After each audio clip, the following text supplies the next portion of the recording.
Hey everybody, ReefGrrl here, and welcome to ReefGrrl Live. I'm so glad you could make it. The whole idea here is to have some fun, chat, ask a few questions, maybe show us what you're doing, and get to know each other a little bit better. So sit back, relax, grab a drink. The stream is about to begin.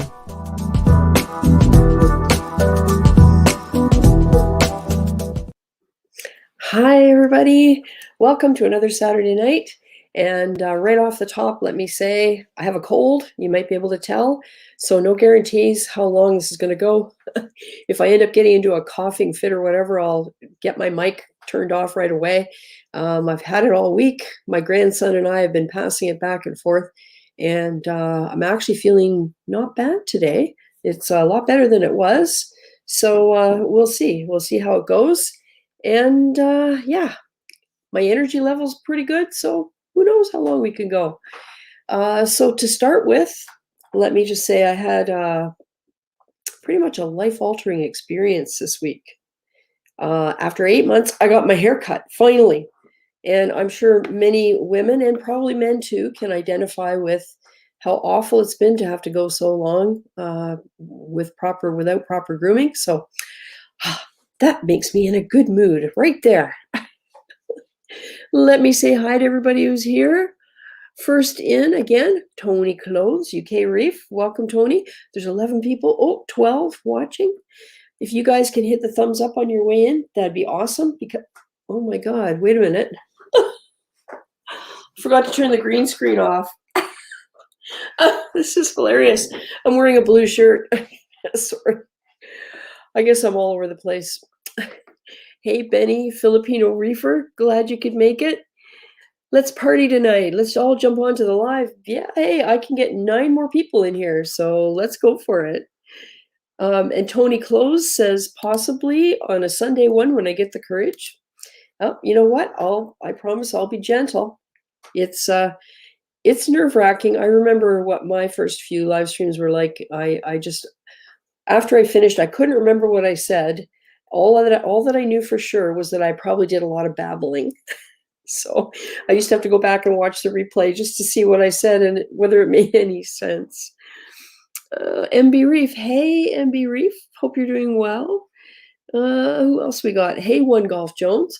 One Golf Jones, I think it might have been you I was talking to in comments on a video about the skimmer sock on my Division 500 skimmer. And I don't know if you noticed this week I put out the video about the hack that I came up with. So if it wasn't you, then I'm not sure who it was, but I think it might have been you. But anyway, glad you could make it here tonight. Tony is filling in time watching Olympics. Doesn't follow any sport. Yeah. Benny, join in, Tony. We have a laugh. Yep. Tony's warming up to it. I know it takes a bit of working up your nerve, and Benny's got family in. Oh, this is funny. These guys. Tony said he'll need some Dutch courage. Benny said, "I love Holland. I have family there."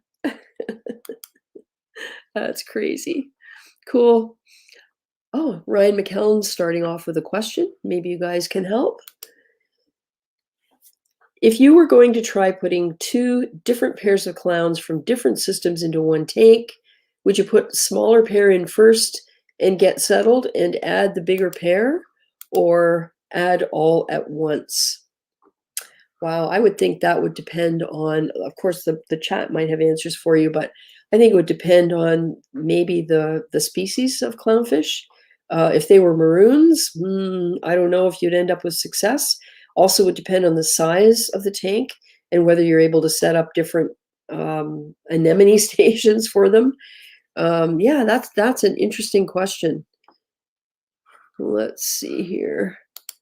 Let's see if we can get it answered for you tonight. Hey, Waterhouse Jason, glad you could make it. Hi, Lee White. Hello, B Speed. Let's see.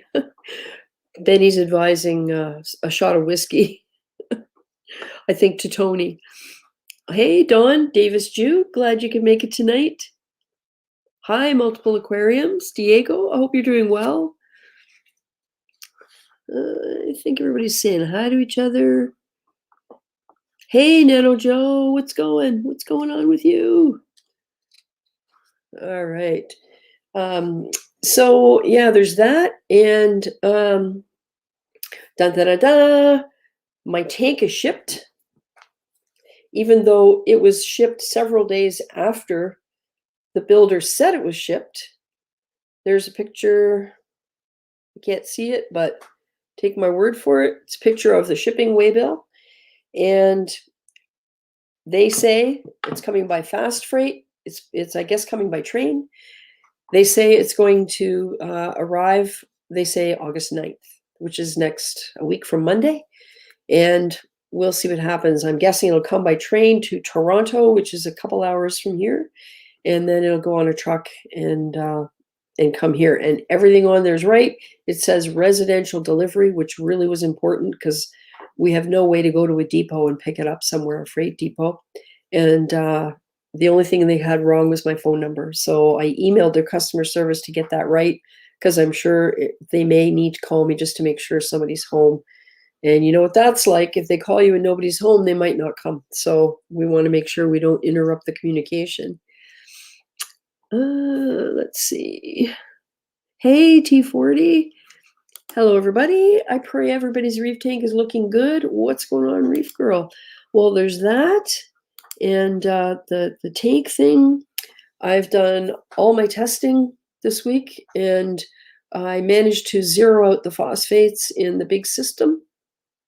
And last time I tested, they were 0, and I did add some Tropic Merriman Elements P, but I didn't do it every day. I wanted to do it every other day for a week and then test, which I did, and it was still 0. So I've seen one SPS that had awesome polyp extension that still has polyp extension, but now it's brown. And I have my scroll coral. Garrett, I don't know if you're here, Algae Warrior, I sent you a picture of that. One of my favorites has a huge patch of gray in the middle of it. When I pick it up and look at it, like just under the water where I can see closer to the light, I can see very, very faint indications the polyps are still there. I'm just hoping it's the tissue that's grayed out and it hasn't died. So I've started dosing the Elements P again. I did 20 mils last night, which is supposed to raise it by 0.01, and then 30 mils today. So hopefully I can slowly get it up to around 0.05, which is kind of a good level right now because my nitrates are at 12. So that was kind of distressing that I could immediately see the impact in space of probably a week or 10 days. I think that's what it is. I'm assuming that's what it is because everything else has stayed the same. Those are the only corals I noticed that are having any problems. But you know, this whole keeping them in a holding tank, stretching out for so long now, I just feel like I'm, because you know, when you have your aquarium, you can look through the side and you can pretty much see everything. Looking through the top is not the usual thing, but in this system, I only have the top. So I have no way of looking underneath or anything else to see whether there's something else going on, like a pest or, you know, so it's been really difficult.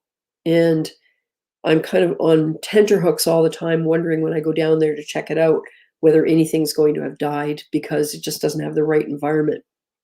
So we'll see. Who else have we got? Oh boy. Nano Joe just ripped all of his rocks out to remove a fish. Was not a fun process. Yeah, no kidding. No kidding. Oh, he said, Ryan says, all 4 are Ocellaris. Small pairs are hosted by a NEM now, but the bigger pair don't have or ever hosted by a NEM. And if all 4 are Ocellaris and they're not a designer that has any maroon or Clarkey or tomato, I don't know. I don't see why you couldn't put them in all at once. If you, or like you said, to be on the safe side, put the smaller ones in first if they're a pair. And if they're the ones that are in the NEM, they'll have a territory. And if the other ones have never been in a NEM, they might not be interested in trying to invade that territory. So that might be a situation where you could be successful with it, especially being ocellaris. From what I've read, they're kind of the most docile of the clown species. Yeah. Benny says, Ryan, just dump it all in. You'll be fine. Hey, Salty Reef. Nice to see you. Matt Steele, hello from Brisbane. Oh, glad you could make it. It's I think around lunchtime down there, if I remember right. Cool. I have a couple pictures that I can show you. Let me just see here while we wait for somebody to come in. Oh, hey, Nat King Reef. Haven't seen you in a while. Glad to see you.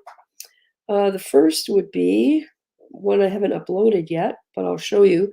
We've been working on landscaping, and I got to show you guys this because, oh, hey, Calypsos. Hey, Hector. I hope you're doing well after being away.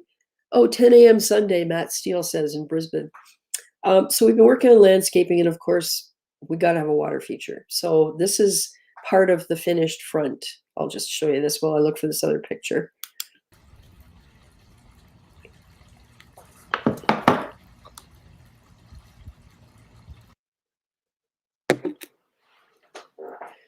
Yeah. So that is what we've been working on for a couple of months. May 31st, the stones were delivered. And that's kind of the finished project. So we're pretty happy with that. We like it. It's different from what everybody else has. And then I also have an update on using the All for Reef powder because Greg Carroll had commented that people were telling him it needed to be stirred. And when I mixed it mixed up completely clear, dissolved totally overnight. And so for the first month, it was like that. That was the last time I looked at it because right around the time he was making those comments, I had it running for a month. So it was fine. Today I went back down there and here's the little short video that I took so you guys can see. All right, so this is the All for Reef that I mixed up roughly 6 weeks ago, and I've not touched it. And somebody said that you had to keep stirring it. Well, I can kind of see a bit of sludge on the bottom, but because I have my that's actually a pipette that I cut off and put on the end of the hose. So it's not right on the bottom. So even though it's close to the bottom, unless that stuff becomes like a reasonably thick layer, I don't think I'm going to be drawing it up. So yeah, interesting. We'll see how it goes in the next month or so. Yeah, so that kind of surprised me because when I had the other All for Reef liquid, I didn't see any of that. So yeah, kind of interesting. I'm just trying to get this picture over to you guys. I don't know where it went, but it's the little fella really starting to get to know things in his environment. Oh, there we go. I see it now. 5332. Okay. So yeah, we always have to have 332. We have these little updates. Yeah, thanks to my grandson, I have this cold. It's the second cold I've got from him. And if you've come in a little bit later beyond the opening, I don't know how long I'll last tonight because I go into coughing fits and, you know, all that kind of thing. I'll do my best to mute the mic if that happens. Okay, so here's the little fella. He loved the chickens. He was having a great time. And then he ran away because they all started running towards him. So anyway, thank you for indulging my grandma-ness. I appreciate it. All right, let's get caught up with the comments again.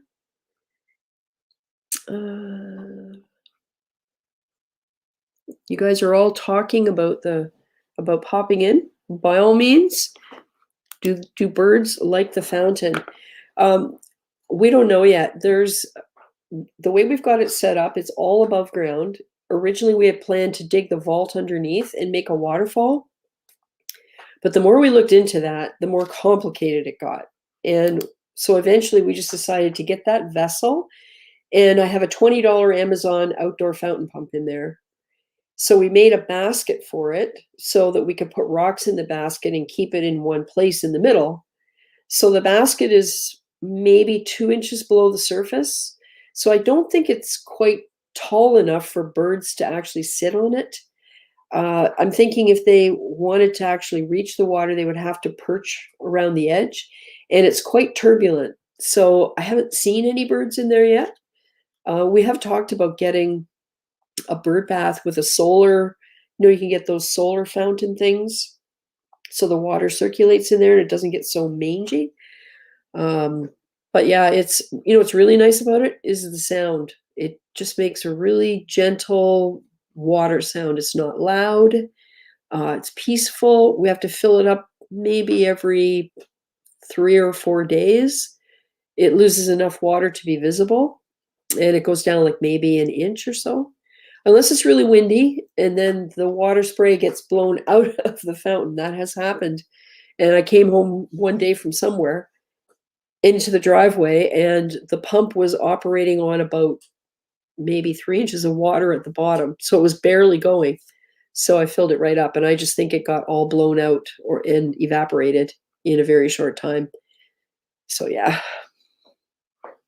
Hey, Mark Teffer. Nice to see you too. T40 says, Nat, we're waiting for a video. Yep. Let's see. Ryan says he has a NEM on one side of the system and might put the small one in there, wait a day or two, put the other pair on the other side. Yeah, I like, of any species from what I've read, because I don't have experience with other species beyond Ocellaris, and that's why I got the Ocellaris, because they're so gentle. But they are gentle. They're docile. Although, having said that, I don't know if I told you guys last week, my clownfish bit me. All of a sudden, she doesn't like my hand in the tank when I'm putting the algae clip on. So when I was doing a water change on there last night, I actually took a bright green rubber glove and pulled it onto my hand so that I could put the hose in and do the siphon, because I wanted to get a lot of the crud that's on the bottom of that tank because it doesn't have sand. And I had no choice but to put my hand right in there, and she pretty much stayed away. So yeah. Oh, hey, Straight Reefer. Glad you could join us. Okay. So what else can I tell you? All my testing that I did on the system, there's a couple problems. One being the zero phosphates in the big system. But the nitrate was pretty high in the observation tank, which used to be Mollywood. So with the two tangs, the Royal Grandma and the clownfish in there, I'm sure that contributes to it. So I did a 50% water change right away last night after I did the testing, and I've started using Nopox in there, just 2 milliliters, and 3 times a week.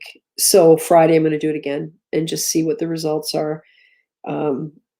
Let's just see. Yeah. Oh no, I'm wrong. It was 40 parts per million of nitrate in there, and I'm using the NIOS test kit. Phosphate in there was 0.159, which really, considering the nitrate's 40, that's not outlandish. But I have been putting 1 cc or 1 milliliter of Elimifos Rapid in there 3 times a week. I'm trying to do this Monday, Wednesday, Friday thing so that I don't have to go, okay, what day do I do this? What day do I do that? I did that years ago when I started the Red Sea tank, and it was a nightmare to keep track of it. And I actually have journals that have 1 page per day, and I put the date in, and then I put everything I needed to do that day. And it was like this every 3 days, this every 4 days. Just so complicated. I mean, the tank was fine, but I was going crazy. It was just so hard. So I'm getting away from that now. I'm going to do the Monday, Wednesday, Friday thing because then everything gets done at the same time. And it's much easier to keep track of. Unless it's a once a week thing like iodine, that always goes in on a Friday. So that's the phosphate. And calcium was low, 363, which isn't below the safe range, which I guess goes down to 350. They say 350 to 450. So I've started manually dosing some aquaforest calcium to bring that up a little bit. I'd like to get it just over 400. And because the alkalinity was high, the alkalinity was at 9.744.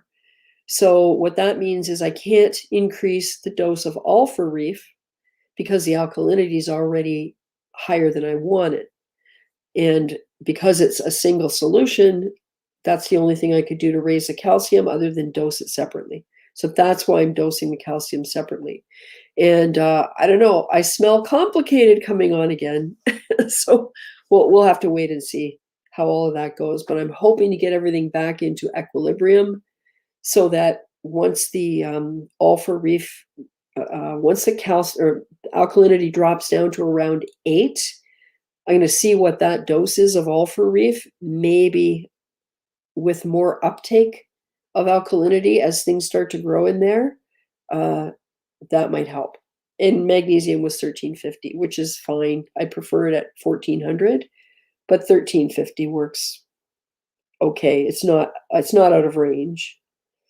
And then the big system nitrate was 12. It has been that for a while. Phosphate was 0, not good. Calcium in that system was 372. So I was able to increase the ReefGrrl calcium dosing solution, and I'll test again on Friday and see where it ends up. And ALK is perfect, 8.456, and magnesium again, 1350. So, like mixed results. The biggest problem I feel is the 0 phosphates, and I'm addressing that. So ask me how thrilled I will be when I finally get my all-in-one testing thing. Once this whole chip shortage stuff gets sorted out and they can start manufacturing those things again. So hey, Chili Wills Reef. Oh, here we go. T4. Oh, I'm missing some questions. Oh, I hope I didn't miss saying hi to anybody. Oh, there's Straight Reefer. Salty Reef. I have the same thing, been 5 days, still have the stupid cold. Yeah, and you know what? Of course, as soon as you get a cold, you know what you think it is. And my daughter and her son had to get COVID tests because, of course, he can't go back to daycare because he got kicked out of daycare because he had a runny nose. That's what they do now. One symptom, and the kid has to go home and isolate for 14 days or get a negative COVID test. So the isolate for 14 days isn't on right now. And so they went and they both got a COVID test because she had a cold too. And because, what can I say? He's intrigued. I drink Diet Pepsi, caffeine-free Diet Pepsi. And he's always been intrigued by the cans. So, and I mean, I wash my hands a lot because of COVID. I've got in the habit. And because of the tanks, right? It's just something that you do when you have a reef tank. And so I'll dip my finger into the pop and let him taste it. And so once I dipped my finger in too deep and he tasted it and it was all over and I wasn't even thinking, and I put my finger in my mouth and there you go. We're sharing saliva. So I'm not surprised I got a cold at all. Plus there was a couple of days I had to get up quite early after being up late the night before, and I only got maybe 6 hours sleep. So as soon as I get run down, of course, it makes it easier to get a cold. So but I figure since both my daughter and my grandson were negative with their COVID tests, I don't see anybody. So there's no way I could have COVID until Tuesday when I got my hair cut. But that was after that was the day they went for the test and it was negative. So My God, life is complicated these days. Who else have we got here tonight? Everybody's chatting. Nice to see. Hey, T40. Yeah, don't be nervous. It's been a long time since I bit anybody. I think I told you, I love watching your videos. And if anybody hasn't yet run across T40 Reefer, I'm going to put it back up here. T40 Reefer, check him out on YouTube. I love your delivery, how you narrate your videos. It is so soothing and interesting to listen to. It's got great rhythm. Like, I don't know, it's mesmerizing. I really, really enjoy it. So there you go. You're a natural for broadcast, I think. T40, I have hair algae. Oh, I think you mean algae on the back of my glass. Everything's stable. What do you think it could be? My water, I believe, is 0. It's that sort of false reading you can get, and I've heard Travis talk about this, where your phosphate and your nitrate read really, really low, but you got algae everywhere.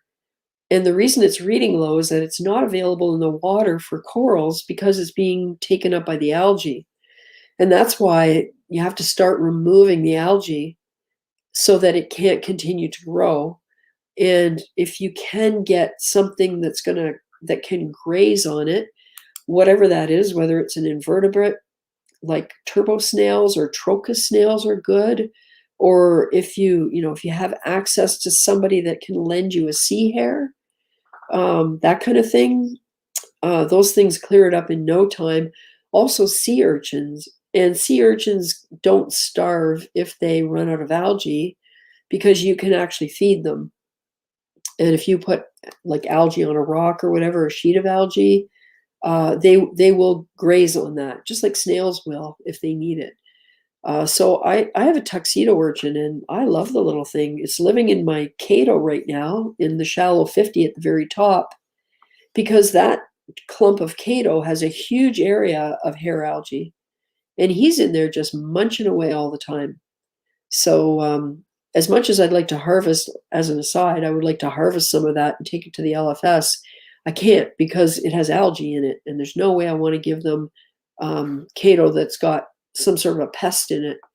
So I'll just clear some more space and let it keep growing. Like it's a patch probably a foot in any direction and about maybe 6 inches deep. It can't grow very deep because the water in there is very shallow, but it spreads out sideways. So it's probably 20 times the size of the fist size piece that I put in when I started that thing 5 or 6 months ago. Yeah, so I don't know. I guess get that algae out of there. If it's on the back glass, maybe you can just scrape it right off and then test the water, and once it's gone, and see what the nutrient levels are. And if there's something going on that you suspect might cause the nutrients to go up, then you could address that. Or maybe something has died and you haven't found it yet, like, even snails and stuff like that. Depending on the water volume, that could cause problems. I don't know if that helps. Oh, hey, Woody's Reef. Glad you can make it. Cool. Yeah, Nano Joe says urchins. Yeah, urchins are cool. Very cool. So I don't know what else to tell you about this week, other than I did put out the skimmer hack video, and I love how it's working. It just did the trick. Oh, we got somebody here. There's Hector. Yay, Hector's going to save the day. I can go off camera and blow my nose. Hey, Hector. Hi. How you doing? Can you hear me? No sound? No sound? No Yeah, sound? I can hear you now. Oh, okay. I had to fix my thing, but at least this time I didn't start talking over you. How you doing? How's everything? Good, good. How were things when you got back from vacation? Here, I'll put you up full screen so I can blow my nose and nobody will see it. Everything was good. Everything, I guess, the setup that I did worked for the vacation time. So I was really pleased to come back and see. The glass. It was the only thing that got dirty. Um, and couple corals, though, I guess they expanded as much as they can while I was out, and they sting other corals and stuff like that. Nothing crazy though. Nothing crazy. Had to frag my purple stylo that I had there, so I got a bunch of frags now here for the taking. Whoever want them can take them.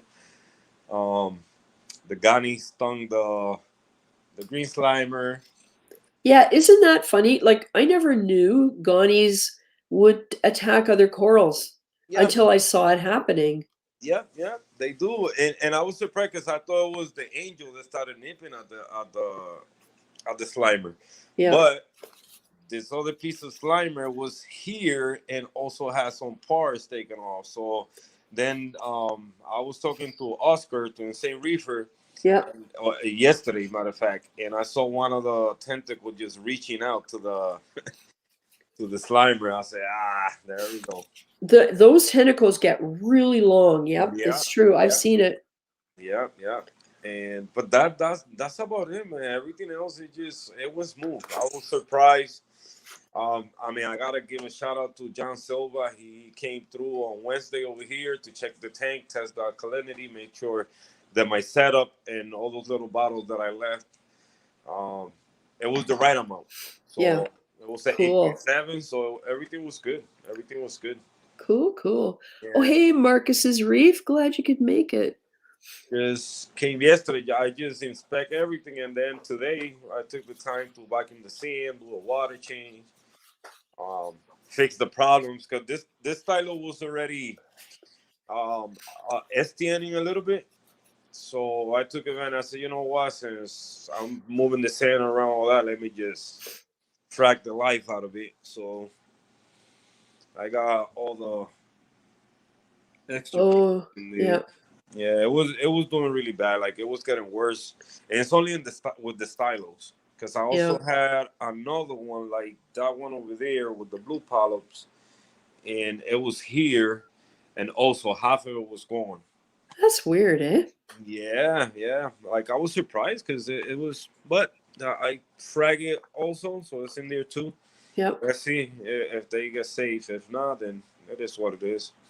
I'm not fighting it no more. When some things are going south, it's just let it go south. I mean, it's not. If you're doing everything right and everything is tested right, it's Yeah. up to the coral. I mean, what else you can do?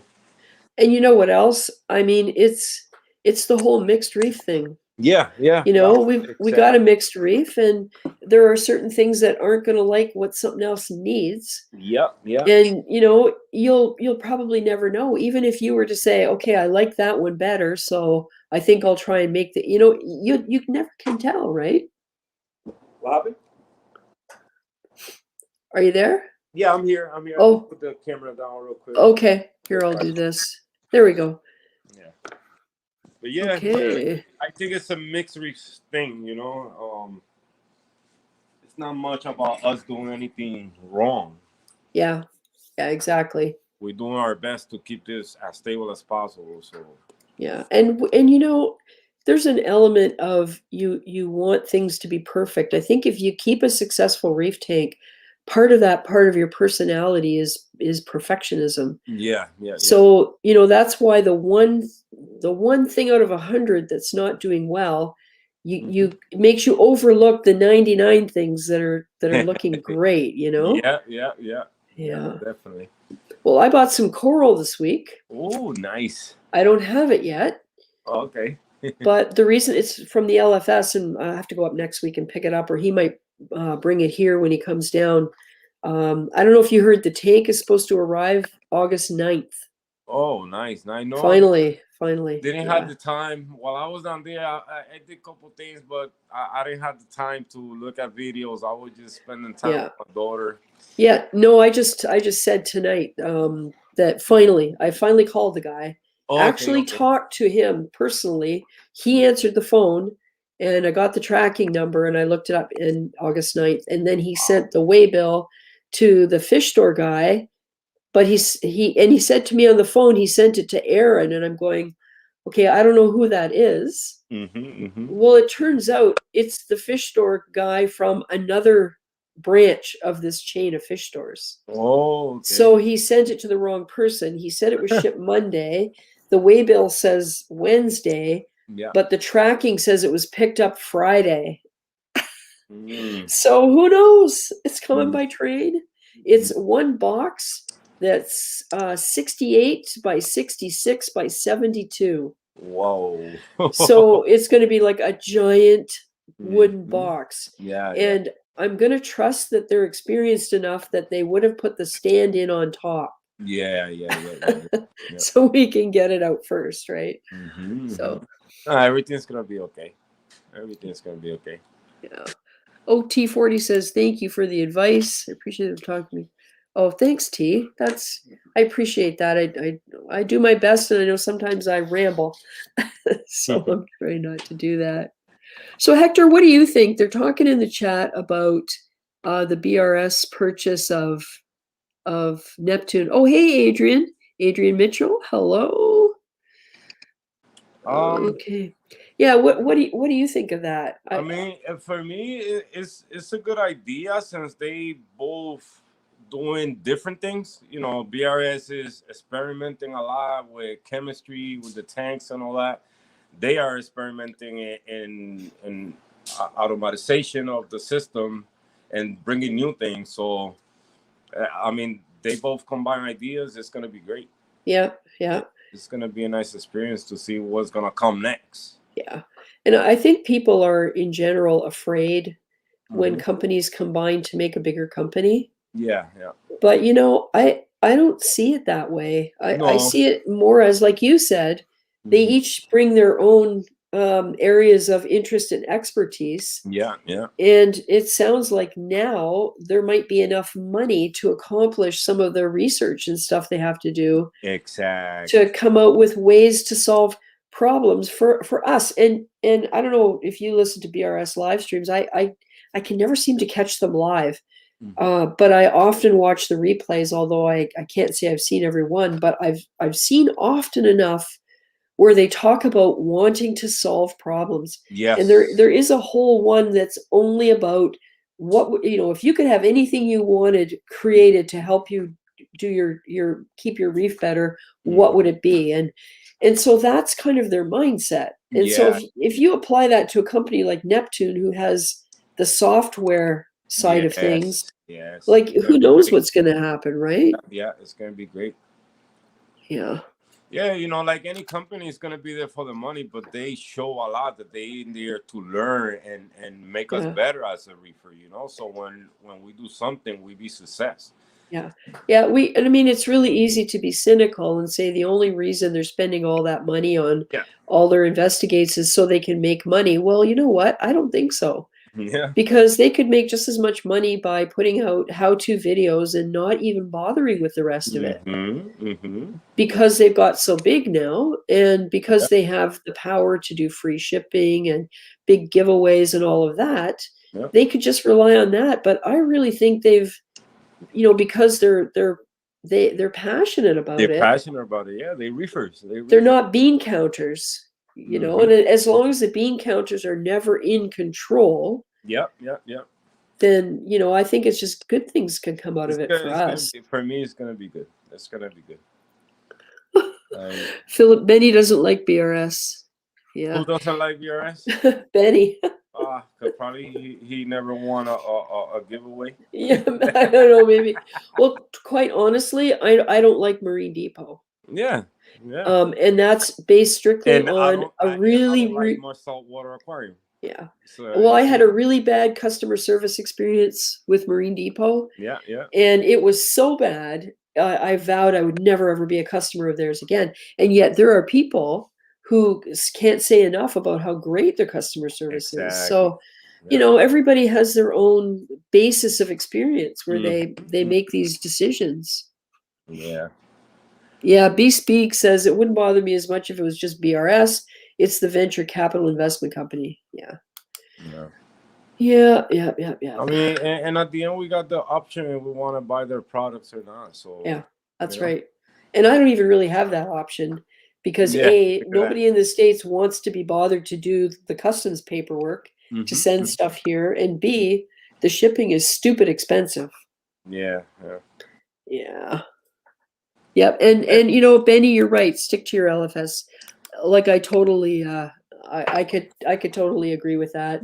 Mm-hmm. And unfortunately the LFS doesn't always have what you need. Have what you need. Yeah, like me Yeah. over here where I'm at. Oh, it's awful. It's awful. Yeah. Yeah. It's awful. I don't find nothing. I gotta go online all the time. Yeah. It's not. It's not. Mm-mm. I'd rather go online. You know, the Yeah. waste my time going to a place where I'm gonna be disappointed. Yeah. Yeah. Yep. Yeah, Nano Joe said he's always had good experiences with Marine Depot, had an ATO issue, and they overnighted a part to repair that. I have heard that before Yeah. about stuff like that. So, you know, we all come from a different Mhm. experience base. And I think it's really easy to get sort of jaded Yeah. and just figure everything bigger is bad. But I think in their video talk discussing it openly, BRS in the live stream they had, Yep. you have to give it a year. Or who was that said that? Yeah, like you have to give it a year Yeah. and see what things are like this time next year. Yeah. But let Oh, me tell you, I went to Worldwide Corals in person. I went to Top Shows Aquatics in person. yeah. It is mind blowing. I saw your Instagram. That's awesome. They gave me a tour through their farm. In Top Shows Aquatic is insane how much coral, this huge tanks. I started questioning myself if I'm doing things right over here because it's crazy. It's crazy. I was overwhelmed Yeah. how they doing what they doing. So how did you not bring something home? Because the time my flight was leaving then on Friday, so I was talking to them, especially to Touch of Aquatic. It was the where I felt the more confident to buy something and bring it over here. Yeah. But their stores open at 11, and I needed to be at the car rental at 10 o'clock in the morning. Oh yeah. So I can Yeah. be 2 hours earlier at the airport, and we Right. even got to the airport an hour earlier than what we were supposed to, and it was good timing for everything. Yeah. So, Yeah. but trust me, I even spoke to the guy. He said, "Listen, if it's 10:45, we open 11. I know because you gotta leave in a plane. I open the door for you. Like really, really helpful. Yeah. He was trying, Yeah. you know. But I said, it's Yep. okay. I order online. Adrian Mitchell has a question. Can anyone recommend a reliable dosing system that's not on the pricey side besides Jabo? Um, just just spend the money, man. Just spend Yeah, the like money. I don't think it's one of those things you can. I know a really cheap dosing system, Yeah, yeah, like a pipette in the bottle, and you do it manually. I did yep. it manually for a long time. I mean, I got a But J-Bow, and I don't have no problems with it. yeah, Um, it's the cheapest. The Jabo is the yeah, cheapest, it's the but it cheapest. might. And I mean, Adrian, I think you're in. Let me get this right. Barbados. So, or is it Trinidad? I think it might be Trinidad. So availability might be a little different Yeah. where you are. But I think Jabo is the cheapest dosing system going at the moment. Mm-hmm. Mm-hmm. But when it comes to others, Camor, Yeah. if you can get a one that actually the Wi-Fi works, Yeah. I got to get mine out again and see if I can get it to actually work. It kind of crapped out on me, and there's no buttons to push. I know. I know. It sucks. Nah, but when it comes to equipment for your system, uh, and is something that I always stood in my head when I watch Billy Pipes doing Carlos 23 video. Yeah. And the way Carlos said, take your time, but spend the money. Spend the money the one time. That way you don't have to invest again Yeah. in something cheap because you're trying to save money. In this hobby, yeah, you could cut. You could cheat a little bit, but at the end, you're always gonna end up spending money on it. Yeah. So it's better just get a good one from the get go. That way you don't have no problems with it. Yeah. That's what I'm doing with my system, upgrading anything cheap that I got little by little. Yeah. Yeah. And Well, you will see the difference. And you, like of all people, Hector, you've got that experience, that actual experience of buying the cheapest thing you can find. Yeah. Because remember back when you started and all the little filters and everything you were finding? Yeah. And so you've been on that road. Yeah. And there's so many things that if, well, like for example, you get a cheap light, it's not going to crash your tank, right? But you get a cheap dosing pump and it makes a mistake, it can crash your tank. So there's different kinds of cheap that have different impacts on the outcome of your tank, right? So you got to make a decision. I mean, like even if you look for used equipment. See if you can find something used from someone. Yeah. Nah, but it's better spending the money one time. And like right now, you know how many LED lights I had gone through? Yep, like I know. Too many. Oh yeah. And right now I got good lights, but I'm still trying to like minimize the amount of lights I got. Yeah. When I could get something that's gonna lit up the tank like with less light. Yeah. Or with less equipment, basically. Yep. Yep. And Adrian's also wondering about a good magnet cleaner for a tank with 1/2-inch glass. Well, I just I treated myself to a Flipper Max. And it's supposed to be good for a glass up to 1 inch thick. And my glass is going to be 5/8. So I thought, yep, I've got all kinds of magnet cleaners, but the Flipper is the one. Yep, it has all of the features. It floats to the top if it becomes detached. The way it's made, it's very unlikely to trap sand underneath and scratch the glass. I got mine on sale and it was $92 Canadian, which is outrageous. But they've always been that expensive, and I think it's because of the type of magnet that they use. They super strong. Mine, I don't know, for some reason mine don't float. Mine just stay upright in the bottom of the sand, but maybe there's a leak in it somewhere. Maybe, yeah, I should check. But both. I got two of them and they both do the same thing.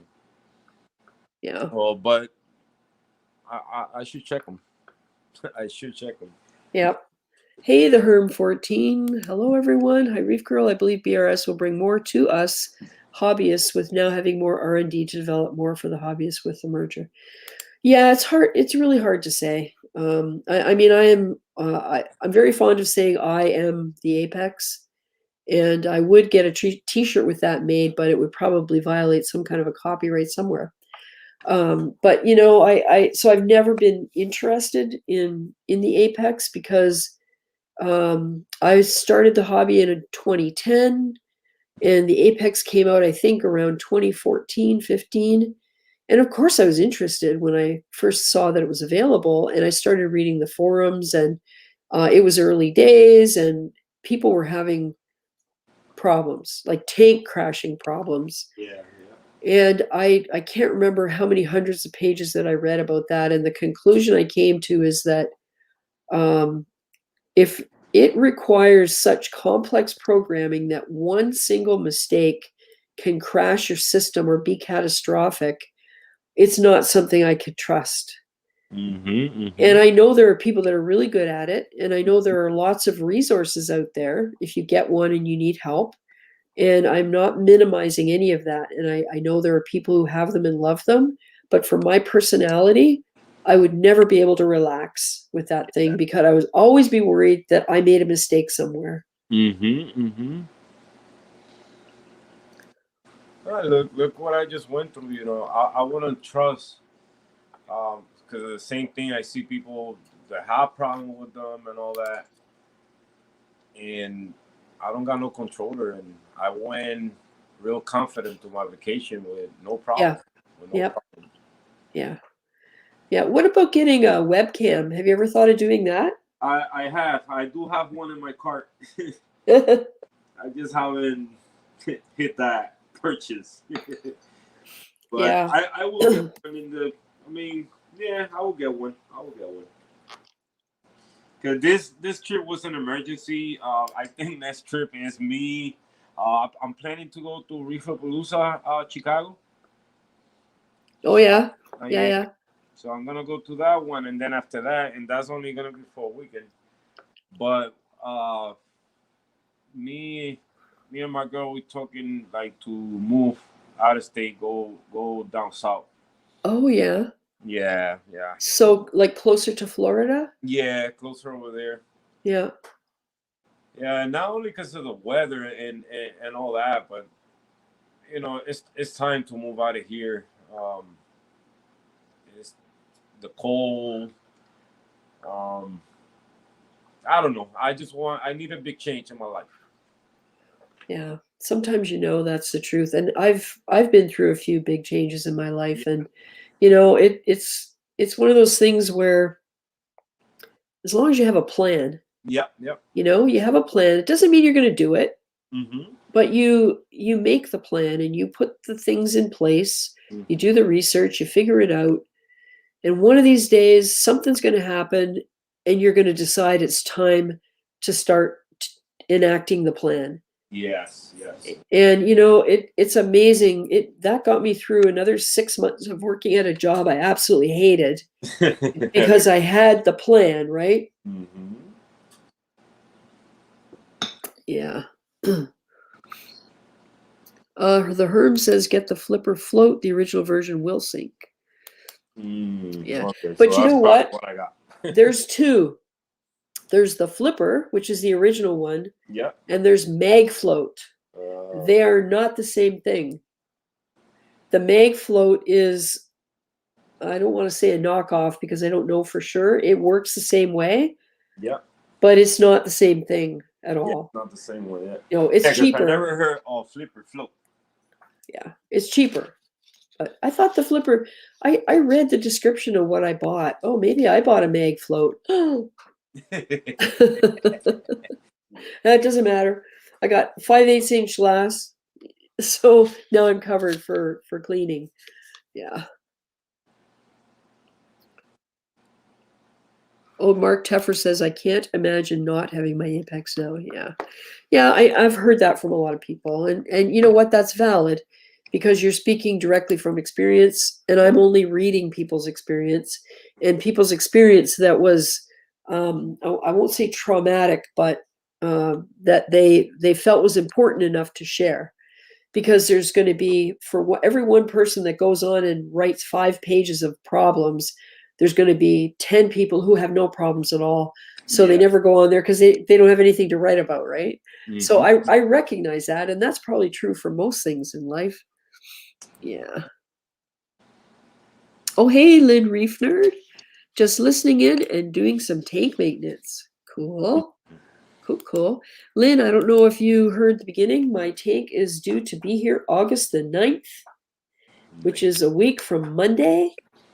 And it's coming mostly by train.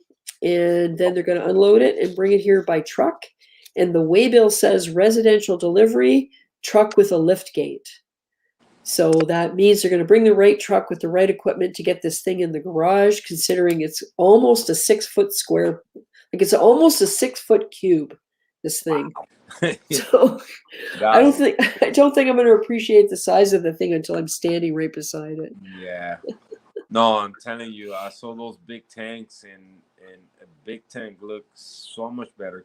Yeah, you get to see in a smaller tank, you get to see corals and fish more up close. Yeah. But when you see things in a bigger tank, it look more natural.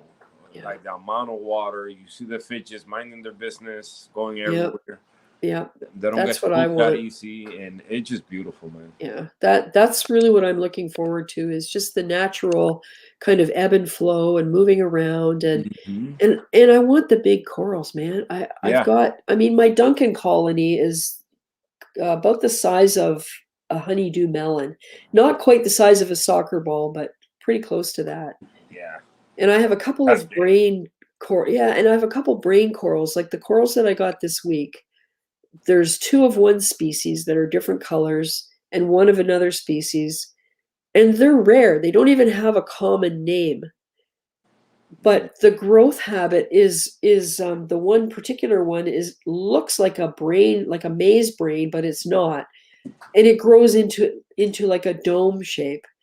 So that's what I'm looking for. I'm looking for these big shapes everywhere and the colors, and that's, and the only way to have space for that is to have the footprint, Yeah. to where you're not going to have them growing into the glass before you know it. Mag floats are huge. As long as they work, right? Exactly. I have the Hygger glass cleaner from Amazon. It works great for $30. Well, that's good to know. Yeah. I'm just looking for my email now because I want to see what I actually got. I'm sure it's a flipper. Nope, there it is.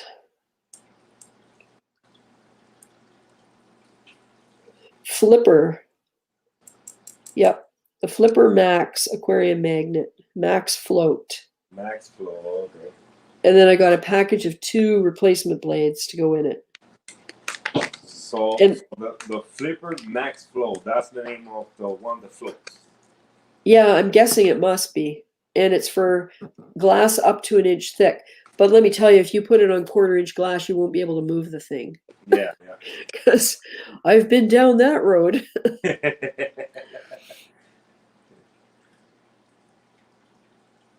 Yeah. So now that you got through your vacation, I hope that all went well, and it was good. It must have been good to see your family too. Yes, yes. My daughter is so, oh my God, so Oh, big. she's beautiful, Hector. Thank you, thank you. Yeah, She she's really so big. is. And how The old? last day, I almost made a kid lose his job because he said a comment to her. So the father thing came in play. So Yeah, we had that happen when we went on a cruise when our daughter was 16. yeah, And in St. Kitts, it was the same kind of thing in one of the stores we went in. yeah. Yeah. There's no Yeah. respect. I mean, the kids. I heard when the kids said, "Oh, you look thrilled." I said, "What did you say?" I said, "You know that she's 13, right?" He didn't say nothing crazy, but it's Yeah. not nice of saying that to a 13-year-old. No. You know. Nope. That's for So, sure. In this day and age, you got to be so careful. yeah, yeah, yeah, yeah, yeah. Because even 12-year-olds nowadays look like grown women. Yeah. So you gotta be careful. Yeah. A salty reef says, Hector, tank looks great. Gotta run. Have a great night, everyone. Thanks for coming by. Yeah. So have you got any more plans for this system then, Hector? Like now you've got through the whole vacation thing and you can start thinking again about what you want to do? So right now we got a new build happening. Oh, it's gonna be happening soon. Yep. So I managed to get my hands on a 20 gallon water box, all in one. Oh yeah, I think I saw that. Yeah. Yeah, Where you so said that. that's gonna be the one, so I can move couple corals around. The all the gorgonians are gonna go in there. Um, Maybe some euphilia and just move things around, not so I don't get bored waiting Yeah. for this SPS to grow. Yeah. They Yeah. take a minute. They take a minute. Some, Yeah. they take forever. Some they just growing. You see the new growth every week. So, Yep. Oh, but hey, ATF in the house. Glad you could make it. right Yeah. now, believe it or not, every time I think about, okay, what can I do new to the tank? Always in the back of my head is Cindy, ReefGrrl, telling me, Hector, just sit back and watch it all grow. No lie. No. Honestly, it's hard to do, but Yeah. I can't remember No, but who. you're right. You're right. Is Oh, before I used to even glue a coral and then move it out of there for no reason at all. yeah, You know, next week you see the tank, or probably the next day after a live or whatever, and the tank looked totally different. yeah, So now I learned, okay, just leave it there, don't touch it, leave it alone. yeah. I can't And remember who was on last week, and we were talking about that, where it's really hard to know when to stop. yes, You yes, know? it is hard. It is hard.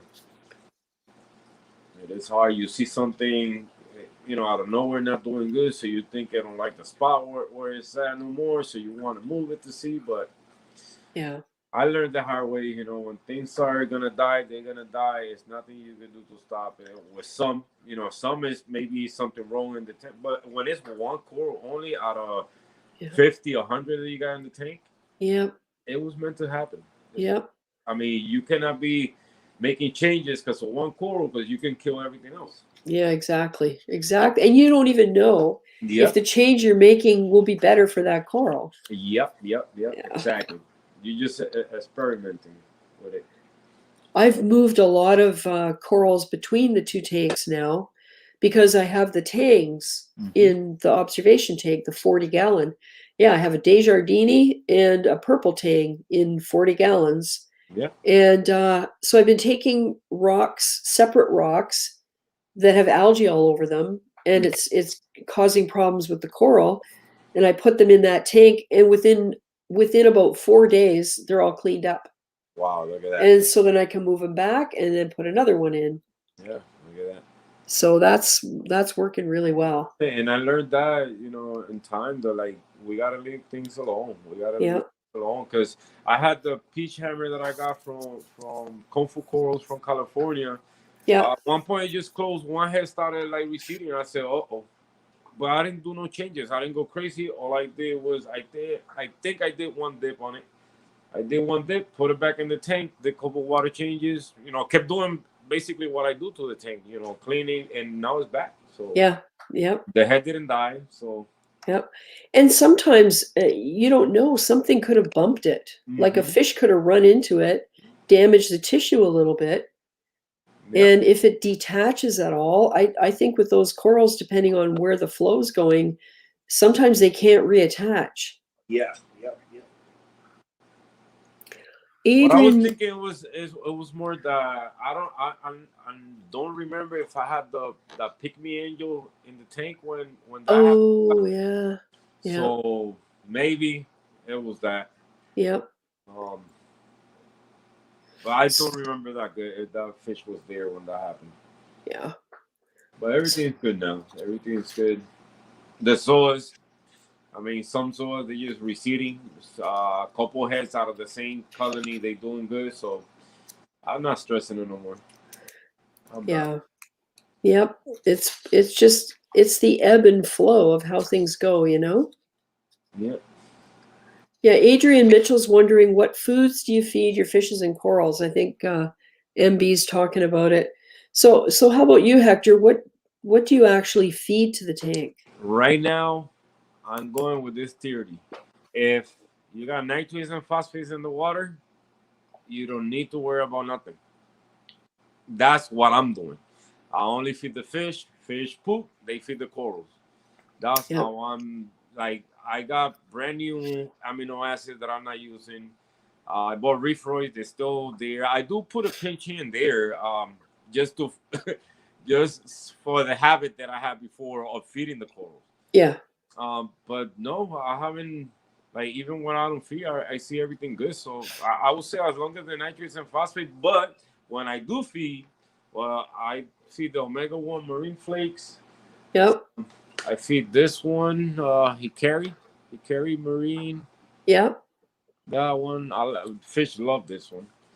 And for the coral, just refroze and fuel for aminos. So you're feeding flakes to your fish? Yes. And but you put did you oh you didn't put an auto feeder on, did you?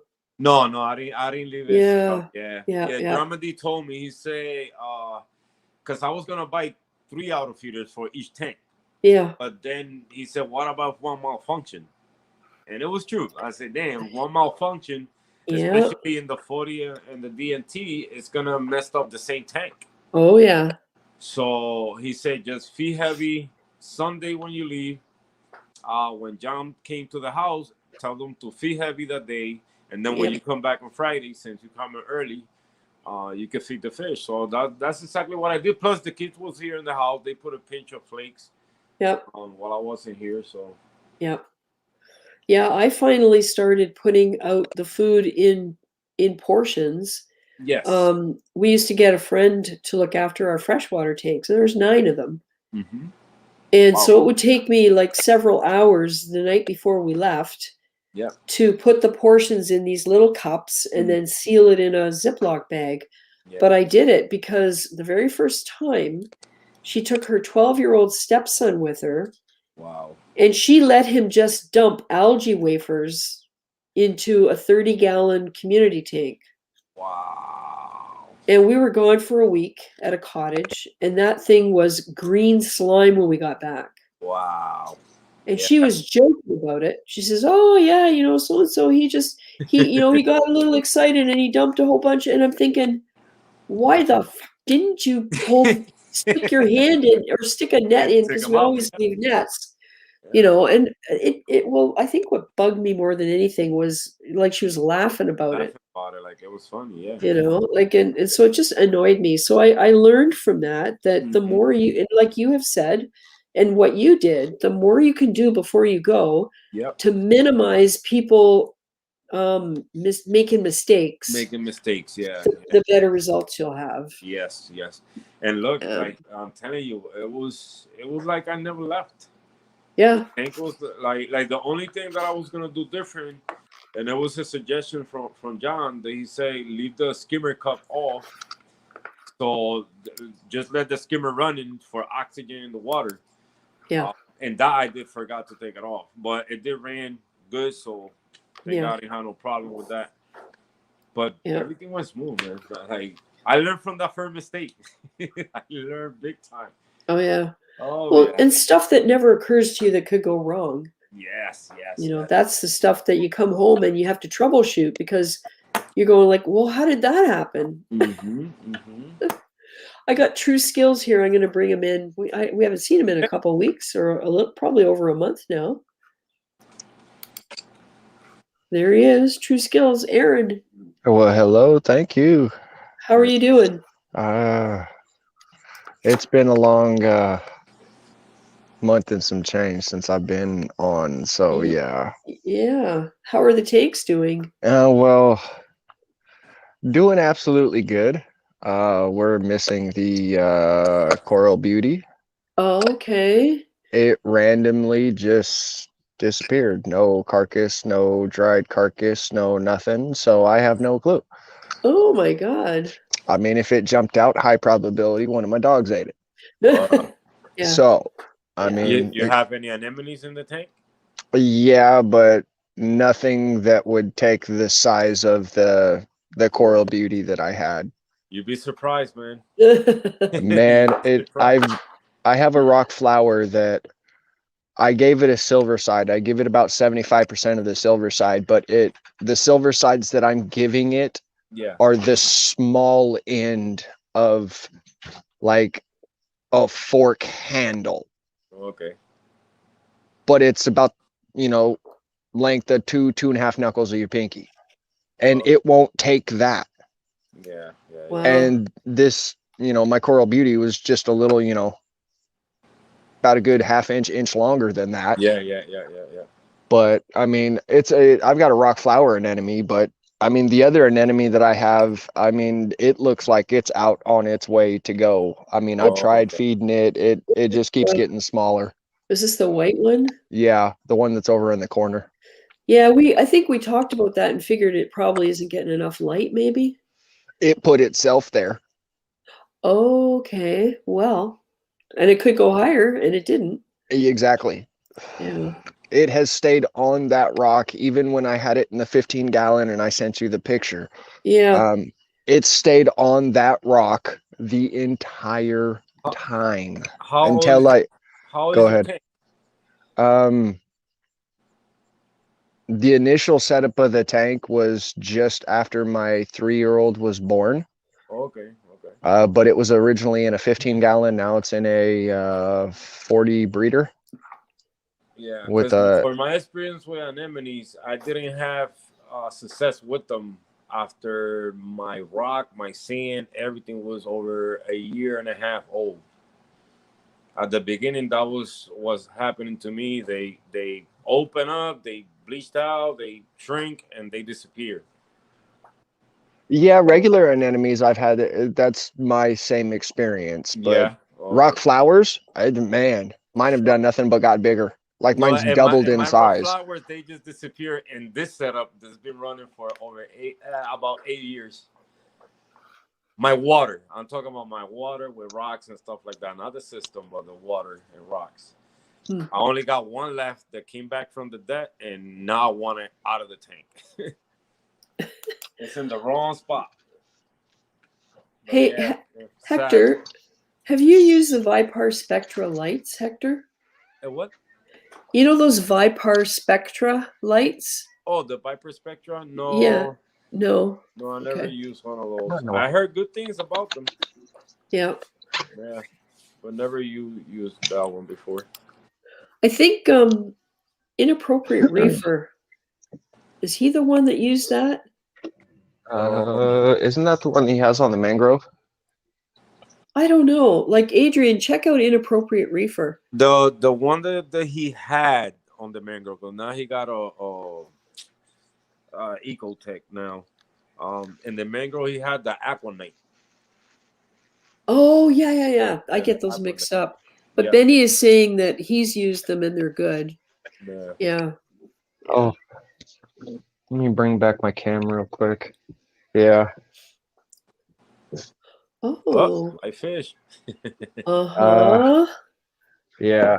Needless to say, I wife happened to get lucky at the local hot slot spot. And yeah, I ordered it like 6 o'clock at night, my time, and 10:30 the next morning they were here. So Nice. yeah. All right, spill. We have hold on, let me get the lights right for you. I'm gonna put my orange glasses on because I can sense a lot of blue coming. Oh no, you got the filter. Cool. No, I want to have that. I just turned off all the blues. Right. Okay. That works. And I'm putting the plate blue. color is beautiful. The blue from the red, green, and blues. All right, we got a red rim chalice. Oh, nice. Yeah, beautiful specimen. We got a lipstick lepto. Nice. I'm gonna say that's probably a Christmas tree, but it was labeled a freebie.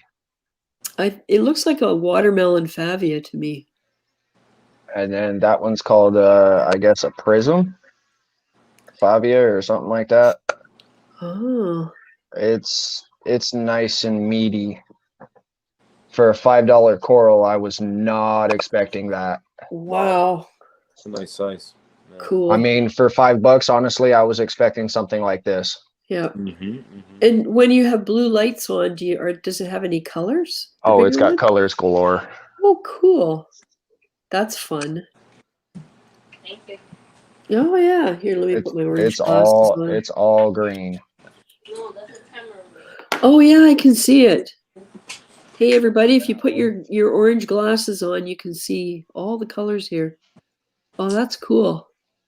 And then I got a Duncan. Me either.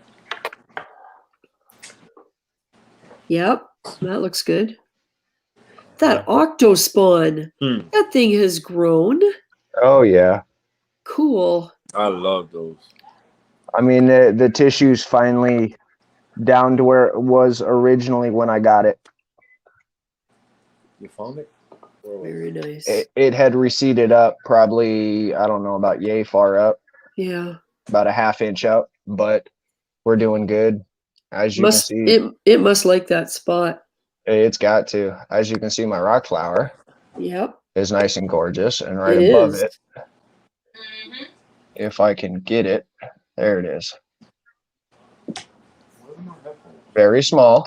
But I may have to go to this side to get them. Yeah. you want to go to Liberty? I got another small rock flower that Oh. is Let me mute this. right there. It's that little green dot. Okay. Nice. And then let me do it this way. Ow. We'll turn off the flow in the tank and I'll move the light. Get a top-down view. Hold that, son.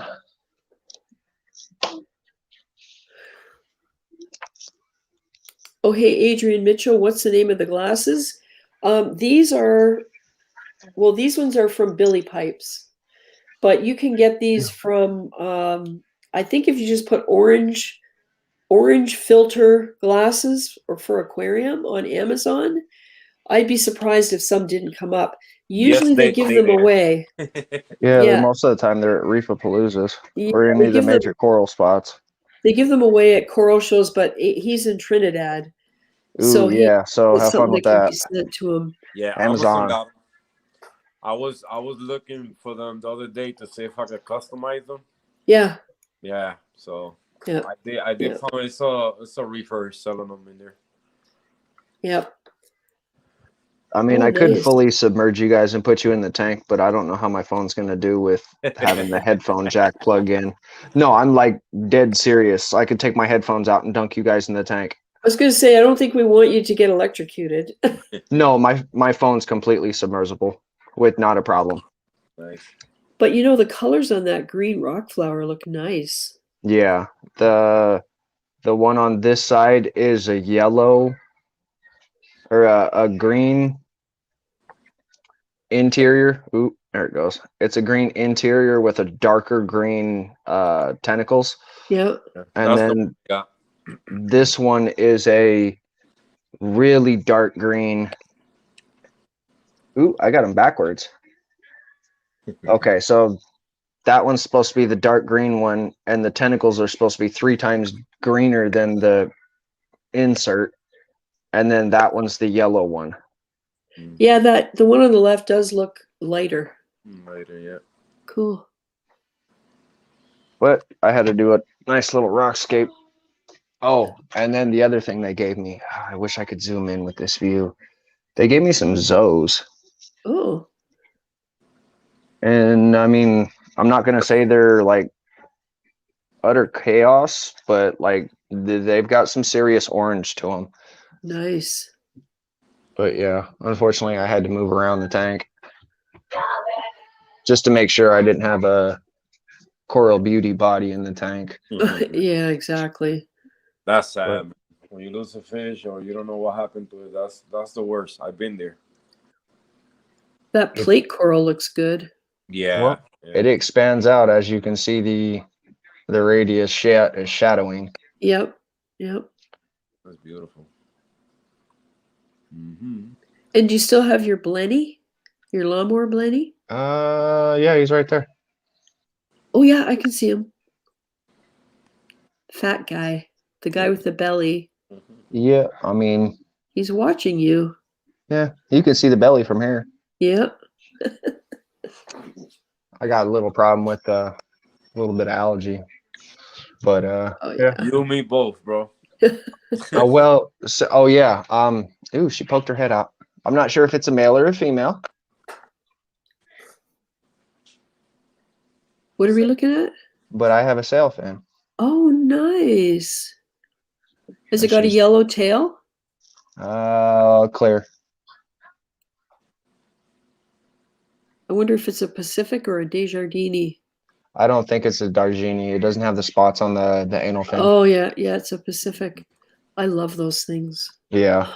Body wise. Oh my God. Chimp the Reefer's here. Hello, Chimp. And look who's here.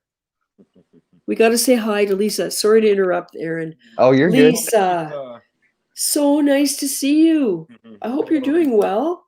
I don't know if you still have reef tanks, but boy, Lisa. Oh, be still my heart. So glad to hear from you.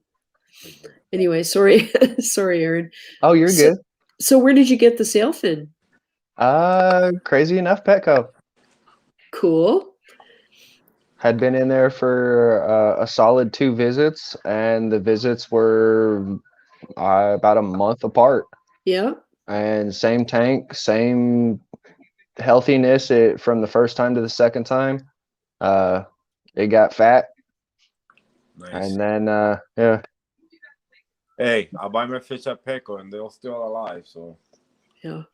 Well, I read that sailfin tangs will eat filamentous algae, meaning green hair algae and stuff like that. And it's true because the rocks that I'm putting in the 40, the observation tank where the Desjardins is, they are covered with green hair algae and it disappears within 3 or 4 days. I mean, you remember how bad the mushroom rock was? Yeah. I mean, that's like that.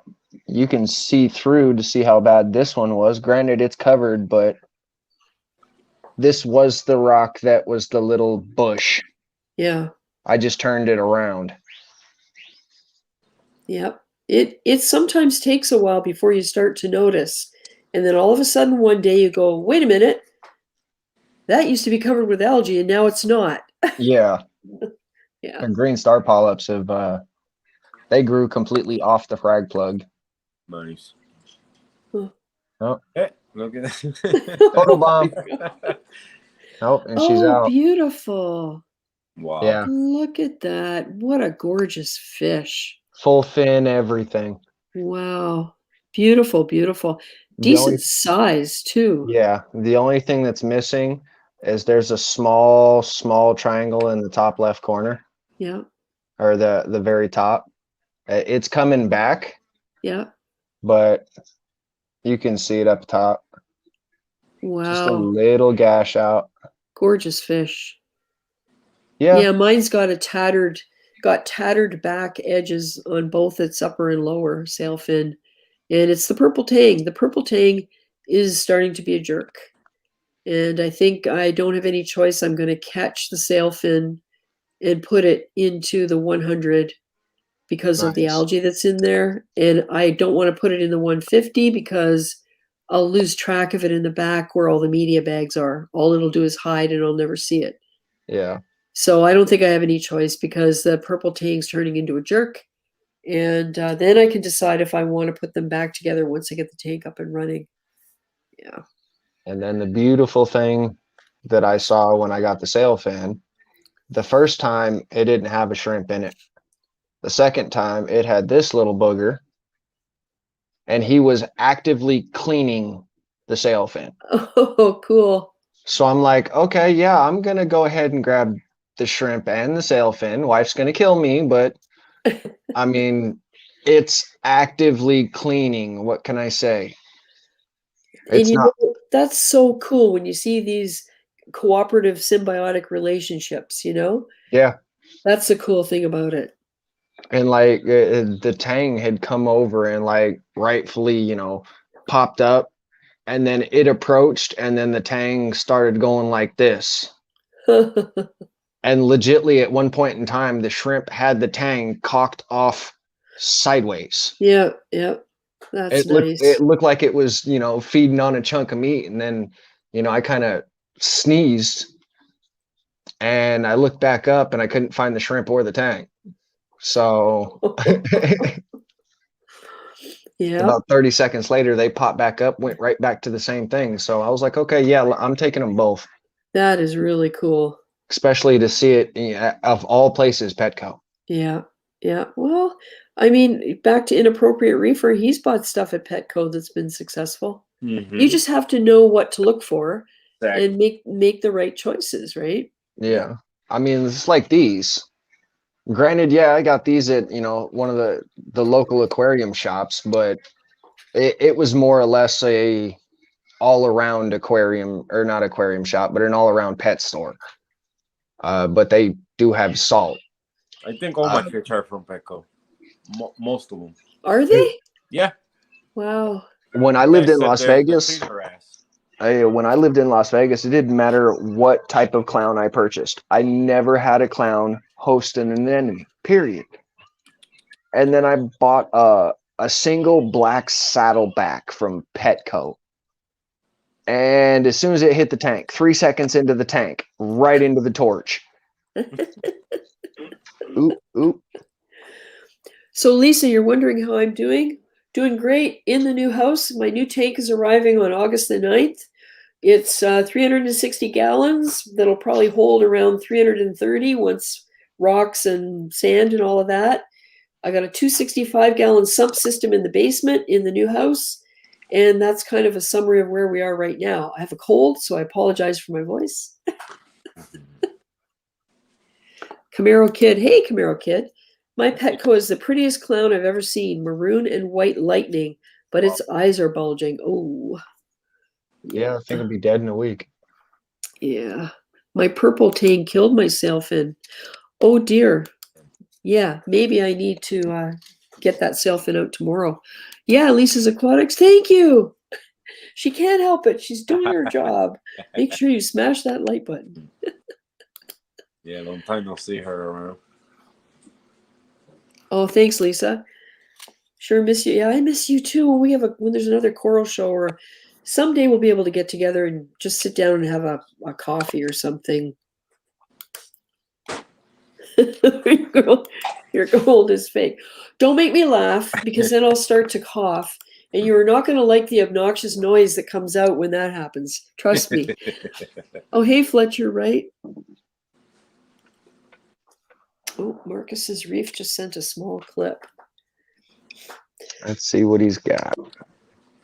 So, Aaron, it Yes. looks like what you've got going on in here now is doing pretty good.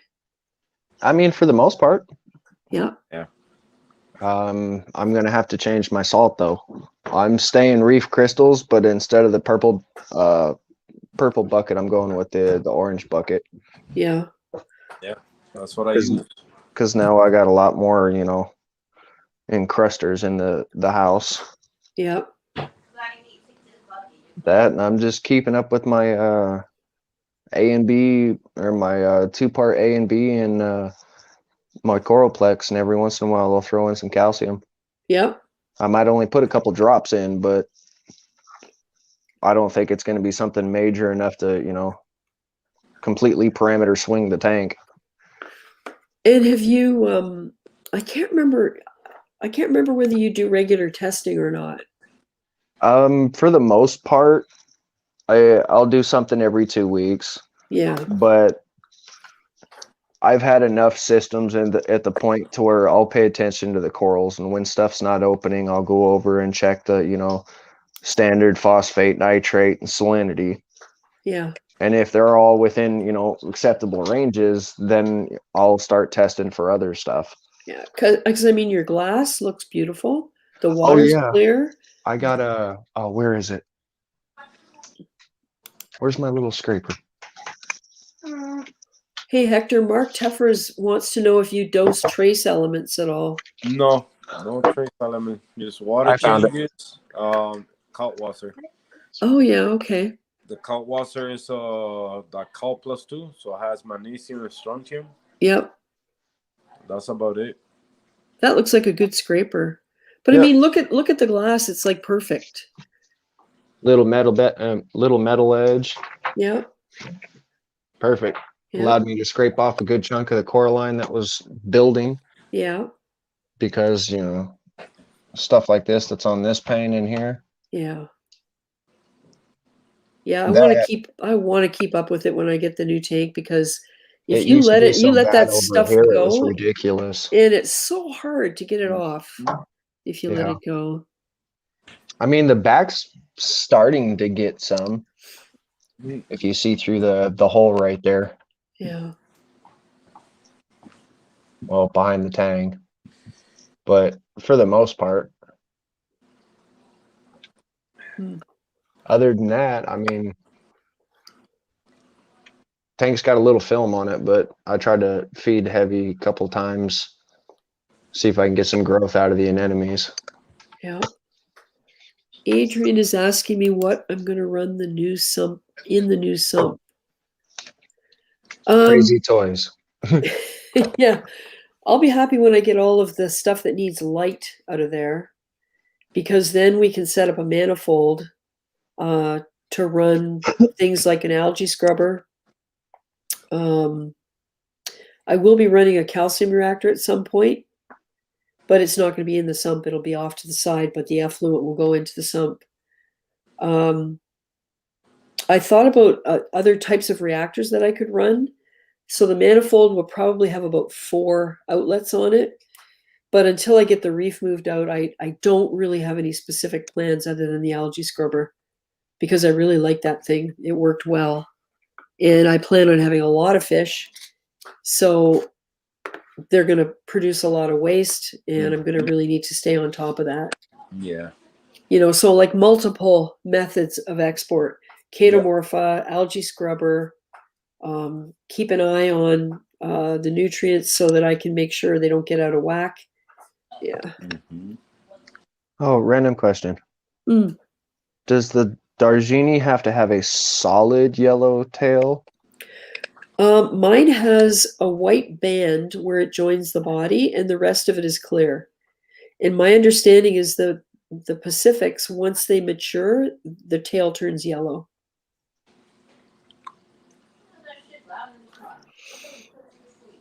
Because this one's got a yellow band and a clear set.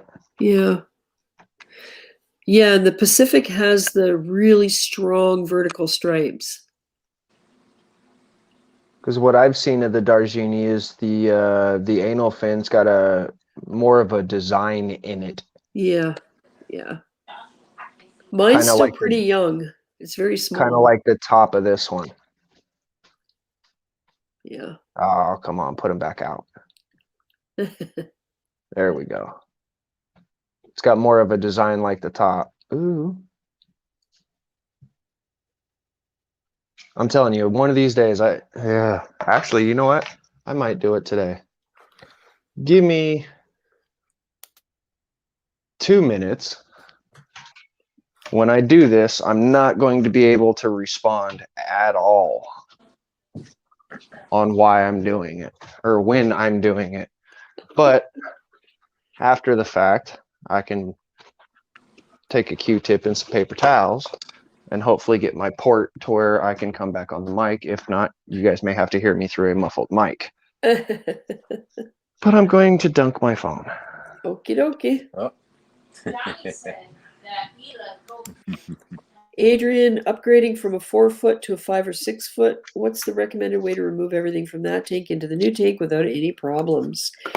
I think what you do is you pump the water out of the old tank into bins, like totes, Rubbermaid or whatever. So anything you can get that's large and clean. You pump the water out. You lift out the rocks and move them. You move all the livestock. Then you would get your new tank ready to go. Probably put new salt water in for some of it, not all of it. Pump the water out of your bin, or maybe put your rocks in and then pump the water out of the bin into the new tank. And hopefully it'll cover everything, and then move your livestock. Yeah. It depends too where you have to put it. If you have to put the new tank in the same place as the old tank was, that makes it a little more complicated. Yeah. You know, you might have to be prepared to keep the stuff in the bin with heat and flow for several hours while you take the 4-foot tank out of that place and put the 5 or 6 foot tank in that place. Mm-hmm. So, but I would say have a plan. Always have extra salt water ready, extra new salt water ready to go. Keep it heated and circulated. And if you have anything that has to be stored for a while, make sure you aerate it, especially fish. Mm-hmm. If you can put an air pump with an air stone and a bubbler, if they have to be in a container and they can't be, in a large thing that has flow, just make sure you aerate their water, because it's taking a big chance. They could probably stay overnight as long as the temperature's kept okay and they have aeration. So, but have a plan. Try and anticipate everything you might need, even down to towels. Towels and containers and nets and all that kind of stuff. I've done this. Extra. Yeah, because Hector, you've done a lot of tank moving. Yes. Tell me about it. Wow, Yeah. that was weird. Yeah. Thank you, Oh, Marcus. oh, Adrian, no Cato. Actually, Adrian, I do have Cato in the new sump. It's in the upper section in the shallow 50, and there's a light over it. I'll probably Okay. swap out the light. Sorry, Aaron, we don't see anything. Give me a second, I'll be right back. Yeah, so my Cato that started out fist size is now 12 inches in any direction and about 6 inches deep. Wow. And it's right underneath the two pieces of lock line that come out of the trash can. So it does get flow in it. Oh, I just got to add Aaron back in. Okay, we got you back, Aaron. Okay, I unplugged my microphone and it just went kind of weird. It just, like, all volume died. But then again, my port on my phone's being retarded, so. All right. And here we go. See how this is going to work out. I'm going to go as far as my arms can reach. Scare the crap out of the fish. I'm going to go in, around, and then come back out this way. So, here we go. You're a braver man than me. Yep. Pros. Yeah. Wi-Fi doesn't go through salt water. Nope. Nope. Yeah, like listen, I have a phone supposedly waterproof. I don't dare to put it on the water. I have, but in a case. I have a case for mine. Adrian says his new tank's going to be in the same place as his old tank. Oh yeah. Oh yeah. Yeah, that adds a layer of complexity. I guess I can't go that deep. Yeah, you kind of froze. I guess we lost the Wi-Fi. Yeah, I mean, I would suggest the same thing. You know, get big bins where you could put everything. Take out some water, more livestock. Yep. Keep everything heat up. You know, to the right temperature.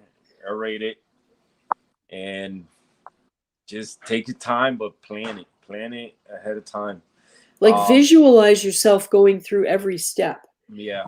And if you think it's going to take a day, allow 2 days. Yep. In all seriousness, because some of those things, the messing around in the water, you don't account for time that you have to take to dry your hands off to do something different, or exactly. the time it takes to pump water from one place to another. Sometimes the pump doesn't have the head pressure that you need, so you got to have a different answer. Because if you don't have a strong enough pump to go from the floor up to the tank, you got to get a different pump. Yeah. Yeah. I will say if you have skimmers, reactor, and stuff like that, worry about that thing last. Put them to the side. Yep. Just make sure you have the tank up and running as fast as you can, and go from there. That's what I did last time. I just moved everything first. I had a 75. I put all the livestock in one tank. In all the bins, I had the refuge and stuff, and I just kept them moving at all time with heaters. Once I put the tank in place, connect everything, then I see it like a big water change. If you're going from a smaller tank to a bigger tank, it's basically like you're doing a big water change. Yeah. As long as you use as much water you can save out of that setup that you got.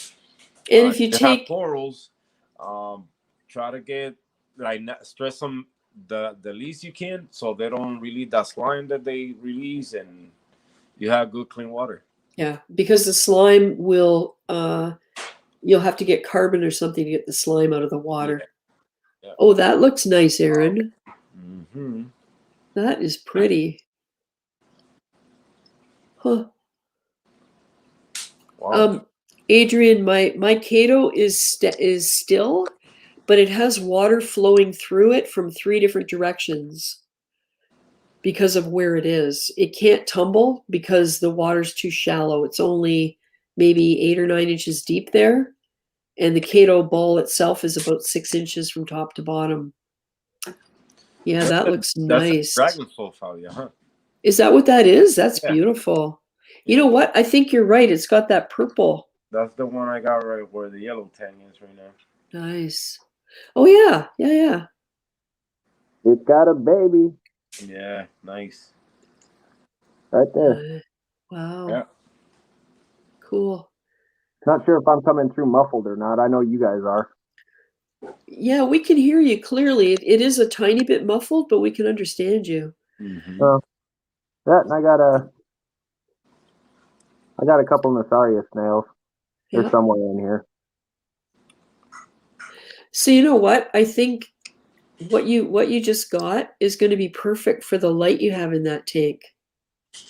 Mm-hmm. Because the Favias don't need a whole lot of light, and they actually do better in lower light.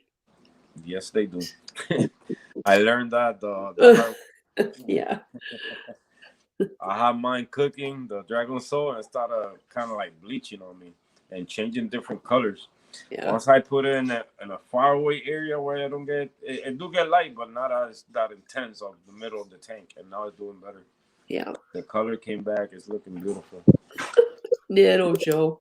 They're talking about the old days when the live streams used to go 6 or 7 hours. And Joe said, back when I could stay up late, now I can barely stay up to midnight.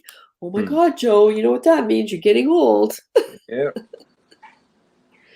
Yeah, I know my live streams, there was that one that went till 1:30 in the morning from 8 o'clock. Yeah, I was in that one. Yep. And then I was talking to Alex and O afterwards for a little bit. Mm-hmm. And then I couldn't go to sleep that night because I had to go and look for this stupid controller that wasn't in the box. Mm-hmm. Yeah, I'm glad they fixed that. So that was an all-nighter.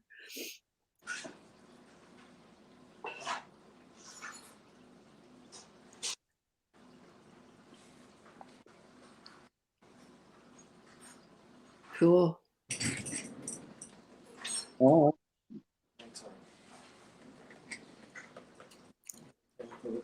And then you got the red rim chalice. Very nice. Yeah, that one's a nice one. Yeah, it's hard to get true red, like war coral. That's the only one I have that's absolutely red for sure. My screen's going retarded because it's got water on it and different. There we go.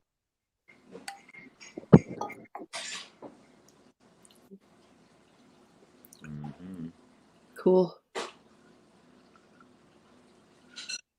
Yeah. All the spots that you see that are like gray are like a light purple-ish. Mm-hmm. Nice.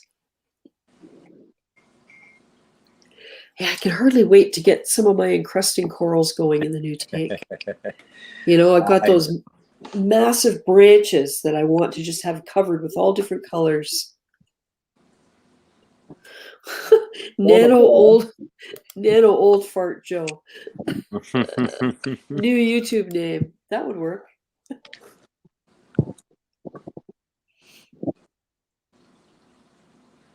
this was the Samacora.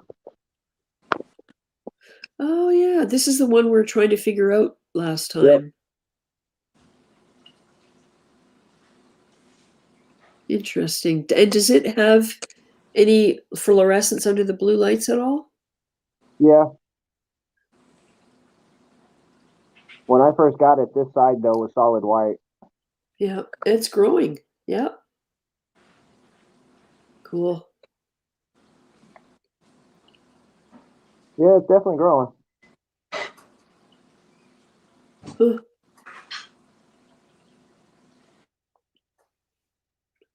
Now you're making me nervous with your phone under the water for so long. Oh, this is just on the tip. When it goes fuzzy like this, it's just above the water. And then when it goes back clear, it's right. Just, the glass end is just touching. Cool. Oh, hey, Sharbuckles Reef. Oh, we just pull it out because the screen's starting to do weird shit. Yeah. We lost Hector there. He might have run out of juice. Cool. Let me do this. Come on. All right, I'm gonna pull my phone case out and a whole bunch of other stuff. Give me a quick second. Yep, I'm going to bring in MB Reef. He's in the waiting room here. Nano Joe, I can't believe he's sticking the phone in his tank. Yeah, mine apparently can go in too in salt water, but I just haven't ever had the nerve to do it. Let me bring in MB Reef. Hey there, MB Reef. How are you doing? Hi, how are you? I'm pretty good other than this cold, but I think so far so good. What's it been? Oh my God, it's almost 9:45. I figured I'd be lucky to last until 10. Yeah, Tank is looking good. So is this the new one you set up? yeah, that's the new one. Nice. Yeah, I put a couple coral more. Yep. I have this off top right here. Oh, It's huge. big. Yeah, so I have this one right here in the top. Oh, that's pretty. So Hey, Sean Sharbuckles, update on the tank. August 9th. I have the waybill. I have tracking. It's real. It actually got shipped. I'm going to bring True Skills back in. I'm going to pop you back in full screen there, MB. So things are looking good in here. I yeah, love the pyramid butterfly. I can't remember if I asked you this before. Does it nip at your corals at all? Because I would love to have a few of those. he don't touch the coral at all. I watching him like for a long time Yep. and nothing. He don't do anything to the corals. Yeah. I'm so tempted. And they're known, the pyramids are known to be one of the more reef safe butterflies. Yeah. So, yeah. Hey, Matt Greer.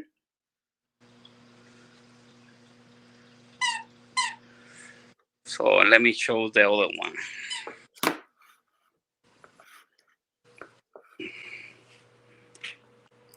Oh, look at all the colors. Very nice. Oh, and there's your sailfin. Yeah, that's huge. Yeah. That one. Yeah, I've read that they, in the wild, they can get to 16 inches, and usually in aquariums, 12 inches about the max. Yep, Nano Joe says, great looking tank, MB. Thank you. So how much time do you spend on this every day? I can't remember if we talked about this before, but I know you've got a pretty simple setup. Yes. Basically, I don't do much in these tanks. So basically, I like every 2 weeks, I check the water, the parameter and everything. I text the water every 2 weeks. So if I see something like funny, like any coral doing something bad, so I check the water. But I don't do much. Just clean the glass, and then even I have the feeder for the fishes, so I don't worry about to put food for the fishes. Um, and then like every 3 weeks, or I put the I feed the corals. Sometimes I have months without feeder because I have enough fishes, so I feed it like 3 times a day. Yeah. My feeder Yeah. is set up for 3 times a day, so they good with whatever the fishes throw. So Nice. Hey, Benny, I got your email here. It was quite a while ago. I think you're on my list of people to get the stream email when I set up the stream. So if you're sending me an email to get the link, you might already have it. But let me know in the chat if you don't already have the link, and I'll email it out to you. Oh, hey, Tar Heel Reefer. And Sharbuckle says maybe I'll join in and show off my dirty glass. Yeah.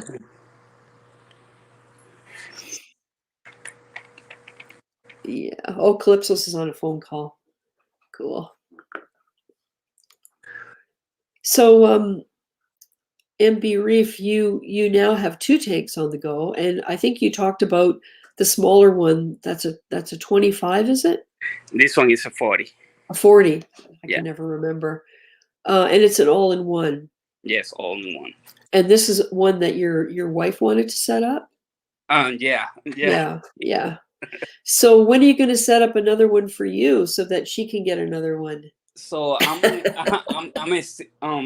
looking to see if I do an upgrade. Okay. I'm planning to go from the 75 to 120. Yep. Or 180. I don't know, 210 or 180. So I don't know yet. So we planning to move, so to buy a house, and then I figure it out. Right. If I do the upgrade or what. But for now, I'm gonna stay like that, and then when I buy the house, so I do the upgrade because I have plenty of equipment already to set up the 210 real quick. Wow. Yeah. So yeah, I have like an extra sump. I have an extra skimmer. I have another set of a no, what, well, I forgot the name of the prime lights. So I have the set of those lights. I have the CO2 reactor and everything, you know. Yep. Yep.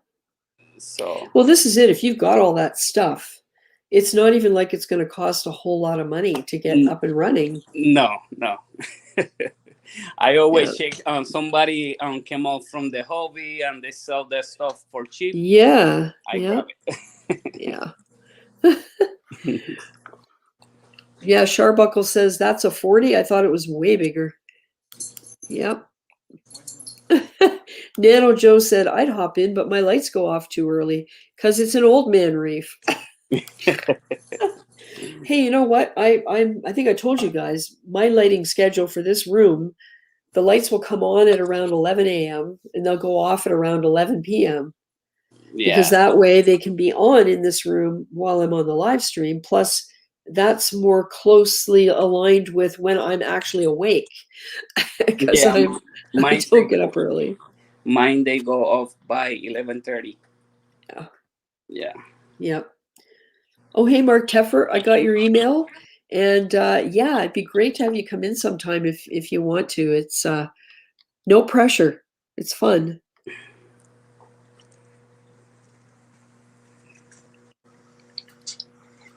Cool. There's that big, beautiful piece of Bucani. Mm-hmm. Right in the middle there.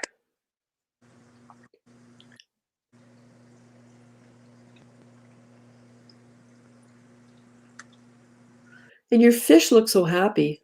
Yeah, they healthy. They really healthy. Yeah. I mean, when you think you have a pyramid and a couple tangs in a 40, they don't look stressed. Like they're relaxed swimming around. They're not darting at the glass or they're not pacing, back and forth, back and forth. They look really good. Yeah.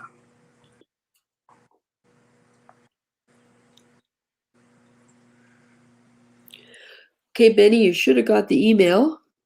I used the same email address that you. Oh, and there's Sharbuckle. Oh, and True Skills is back in. Let's bring Sharbuckle in. Is that a Galaxia? This one? Yeah. This one is the hairy mushroom. Oh, the hairy mushroom. Yeah, I have those. Yeah. They're not my favorite coral. Yeah, me either. So yeah, I'm thinking about take couples out because this one grow really, really fast. And they kill everything they touch. Yeah. Yeah. Well, I can tell you, I don't know if you heard me say about Reef Keeper's advice was to make up a calc paste and use a syringe to inject it, like turn the flow off and inject a small amount into the mouth of the mushroom and within 24 hours, and I did it and it worked, you can pretty much remove the foot from the rock and take them right out. Okay. And it worked really, really well, and it was easy. Yeah.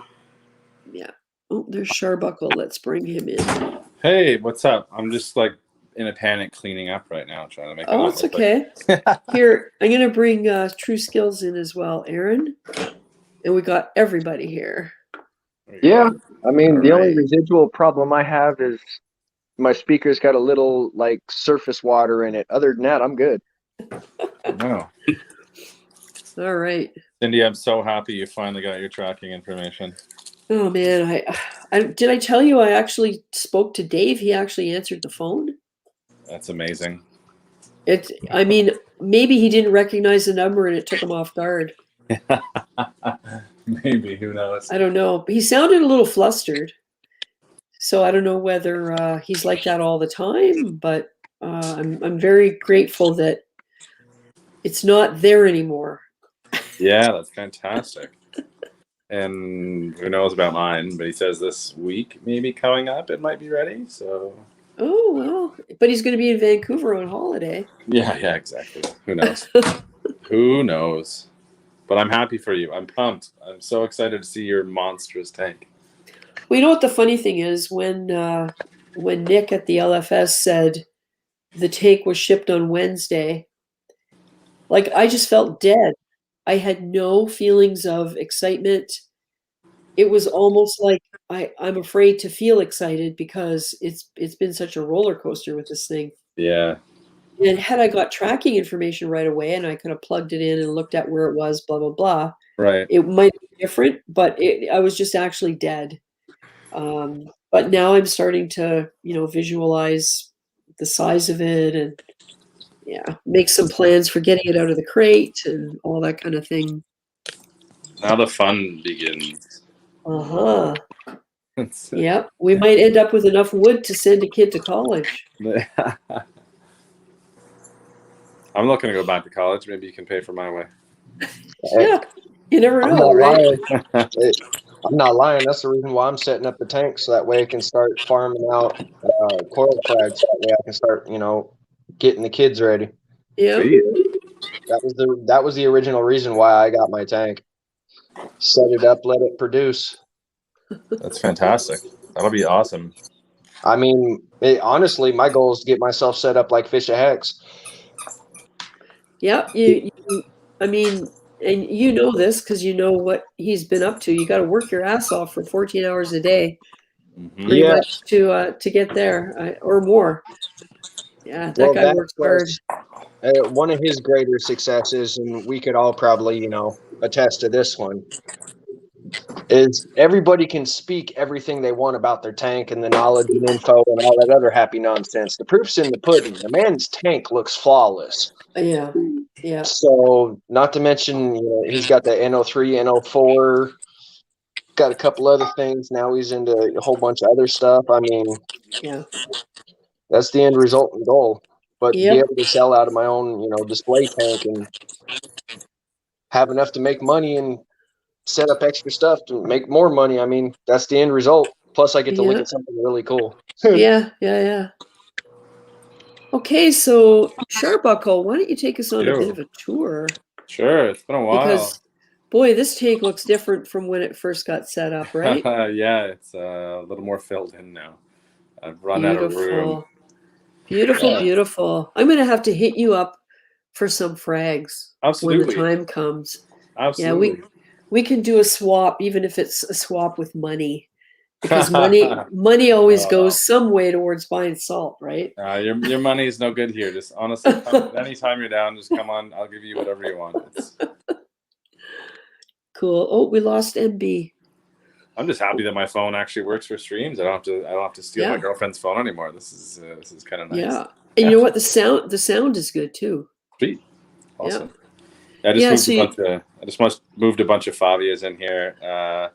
The plan was to have them set up in my new frag tank that I bought 4 months ago. That hasn't shown up. You know the drill. But then I just bought too many frags, and now this is filling up with Favias, and we all know they don't really get along if they're too close. So yeah. Some are worse than others. Yeah. So I've discovered which ones are worse, and the majority are in here now. But so they're all nice and spaced apart now. But I got some nice ones in here. Well, I've discovered if you ask, okay, who would win in a fight between a fox coral, which is a Euphyllia that does not have tentacles, Mm-hmm. and a Mycedium, which is in the same family as Hollywood Stunner and does have ridiculous tentacles, killer tentacles, the answer is to who would win is the fox coral. Okay. Yeah. Believe it or not. And I don't know whether it's because the underside has something, but it has kind of overlapped my Mycedium in the 100-gallon tank I have it in. And I was pulling it back the other day, and I noticed the one edge of the Mycedium has actually gone white for about a half an inch, about 3/4 of the way around it. Wow. So I don't mind because that thing grows like nuts. But it's such a cool coral. It's dark purple with bright orange polka dots on it. That's the really like the Stunner, that one, sorry? No, Same the family? Mycedium. The Oh, the Mycedium. Mycedium. Yeah. Yeah. I know that's the scientific name. I don't think this particular one has any kind of a common name. It's not named that I know of, but anyway. That makes it cooler. Oh, MB said his phone's about to die. That seems to happen with the streaming, Let's see right? if we can find a big mama in here somewhere. There she is. Beautiful. A big girl. Had her almost 6 years now. I was going to say, how old is she now? I don't know. She was at the LFS for probably 3 years before I got her. I've had her about 6 years.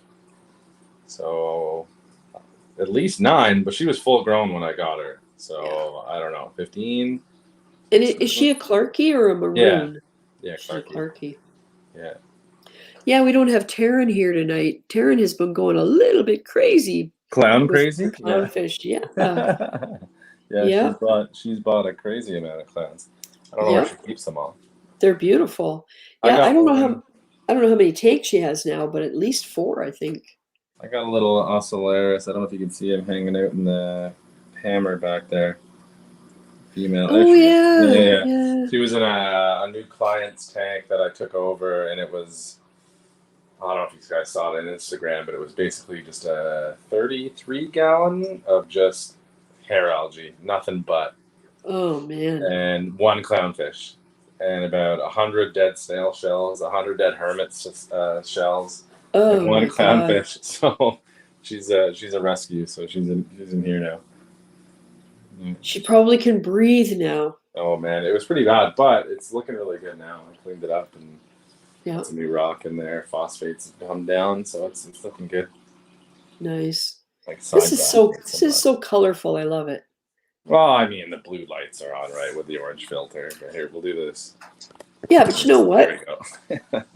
But this is how we look at it, right? That's how I look at it. I'm a loser. I wear these things all the friggin' time. Oh God, yeah. Why not?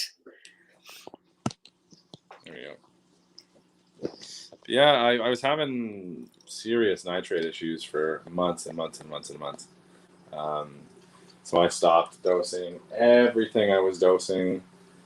Started doing huge water changes, and I set up a reactor with some of the Brightwell NO3 cubes.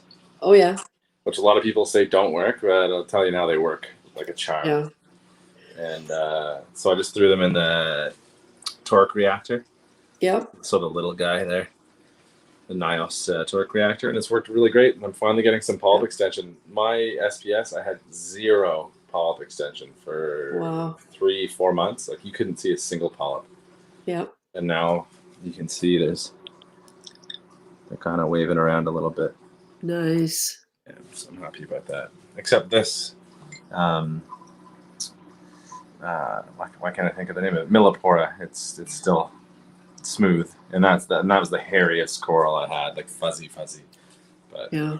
Once I see polyps coming out of that thing, I'll know I won the battle finally. Yeah.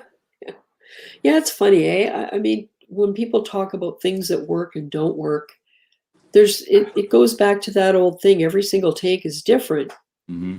You know, so sometimes I think you have to try different things. Absolutely. Yeah, no, I tried everything. I was a couple days in a row. I was doing near 100% water changes, and nothing was happening. I was carbon dosing.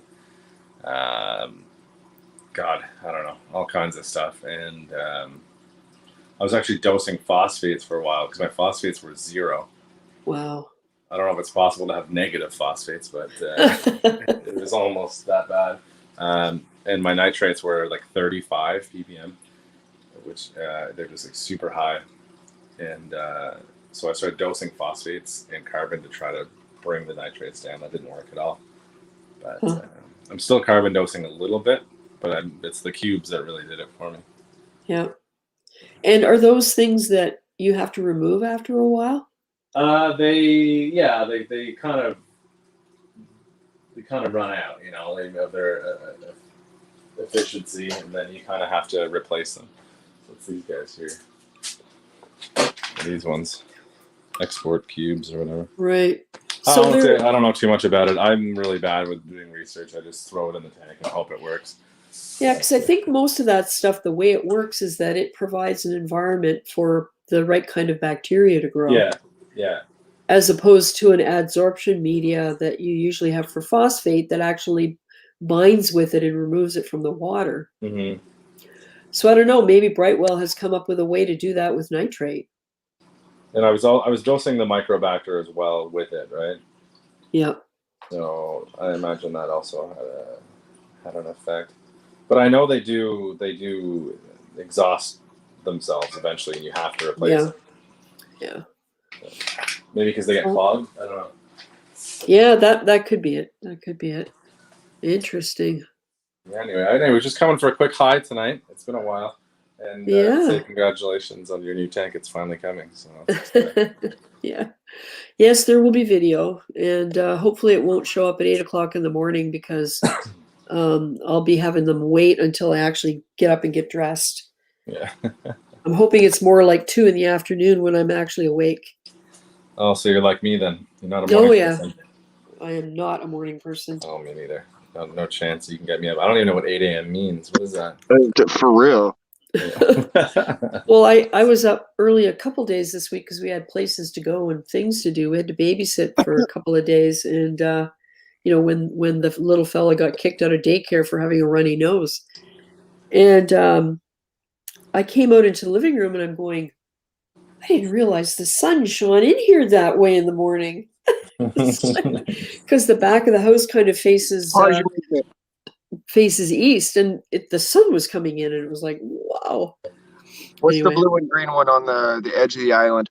This guy? Yeah. Like right in center of camera, or the one to the right of it? Center. It's just a chalice. I don't remember the name of it. And is that a brain coral on the far right of the camera? Goniastria. Oh, okay. Yeah, it's being stung right now by this tiny little rescue chalice beside it that's super ugly and awful. I don't even know why I have it right there, so I gotta move it. What color is your Goniastria? Brown and gray. It's awful. I bought it as a small frag maybe a year ago, hoping, from the LFS, hoping it was just browned out and might come back, but I think that's just the color of it. So. Yeah. I mean, under white lights, there's a little bit of blue and maybe a little bit of purple, but under blues, it's just kind of gray. The other question I had, up and back left, orange bulb right there in the middle. Oh, is that a Setosa? No, that is Samacora. Really? Yeah. Does it have green polyps? Purple. Purple. That is cool. Can I zoom in? Is it possible? No, I don't think so. Yeah, see, I got that same problem. I want to zoom in, but I can't. Yeah, no. So it's a Samacora. It's got purple tips. Sweet. Yeah. So I might have that possibility sitting there in my tank. I just need to get it to the right spot. Yeah. It's normally don't really like highlight, but it's been here since day one, and now I've got the G5s on there at 90%, and it's gotcha. It's happy, yeah. Yeah, I watched something with Tidal Gardens about a Samacora not too long ago. And yeah, come to find out they love highlights. So Oh, really? Oh, there you go. yeah. I thought they Cool. were medium low light, so that's good. Well, but I mean, it hasn't, like, if you look at it, there's kind of this triangular shape on the top of it. Yeah. That's how I got it. So it's grown quite a bit, but mind you, I've had it over a year, so it hasn't grown that much. But Is that a half-inch frag plug or a inch frag plug? hard to say. I think an inch. Yeah, it's done significant growing then. But I think, I don't know if I can get an angle. You can sort of see behind it. It's kind of growing down the rock, like Yeah, I past see that it. past that elk horn. Looks beautiful though. Thank you. Yeah, it's probably the second most brightest coral in my tank, other than the gold lepto. Yep. Sorry. Oh, that's gorgeous. I'm just gonna pop Benny in here. He's on mute because he's busy feeding a baby. Gotcha. There we go. He just Hey, wanted to show his tank. was that a 24K lepto? I think so. That thing is gorgeous. A buddy of mine in town had a chunk maybe 4 times the size of this, and he took it to the Griffin saw, and all of it died. But he gave me this chunk, and there was a speck, I'm talking a speck, a millimeter by a millimeter of flesh left, and it's come back to this. So I stuck it onto that frag tile. I'm going to cut him a piece. Very nice. Yeah. So I'm sorry about the random motorcycle. Well, Benny's tank's looking nice. That's super nice. Yeah, it looks really good, Sean. So when you get the frag tank, is it to do grow outs for a specific purpose, or for the Favia frag tank? Only Favia. That's all I'm gonna put in it. I call me crazy, but I'm collecting every morph of Favia I can find. Anya at Gallery Aquatica has a theory that some Favia are actually Goniastria. Yeah. I mean, if you look at them, so I've got quite a few different varieties in here, and I mean, you can tell the difference between that one and that one. It's totally different structure, right? And even that one there.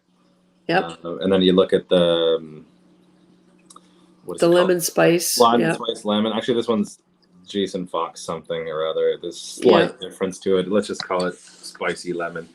Those 3 Favias are all totally different in structure. Yeah.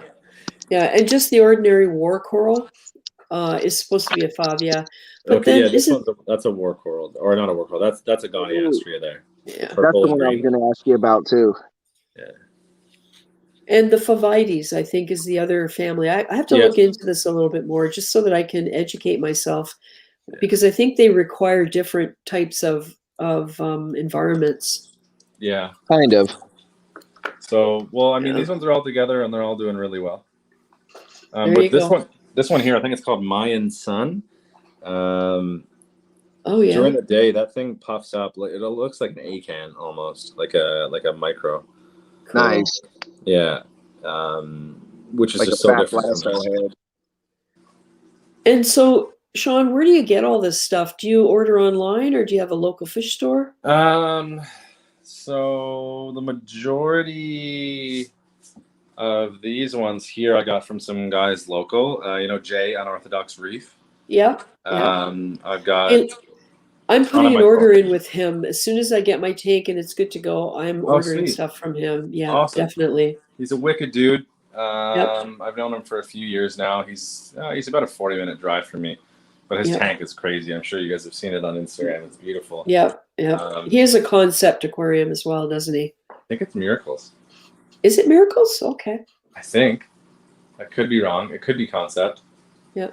But I think it's Miracles. But I've got probably 60% of my coral from him in this tank. Wow, beautiful. And all from frags too, right? So, I mean, you remember whenever I had like 12 frags in here, kind of spotted, and I was like, oh my God, there's so much color. This is amazing. And now that's kind of what I'm going through right now. Yeah, no, it's sweet. A year from now, you're going to be so pumped. Oh, I can't wait until it grows in and my flower pots start multiplying. Oh, I can't keep those. I can't keep those to save my life.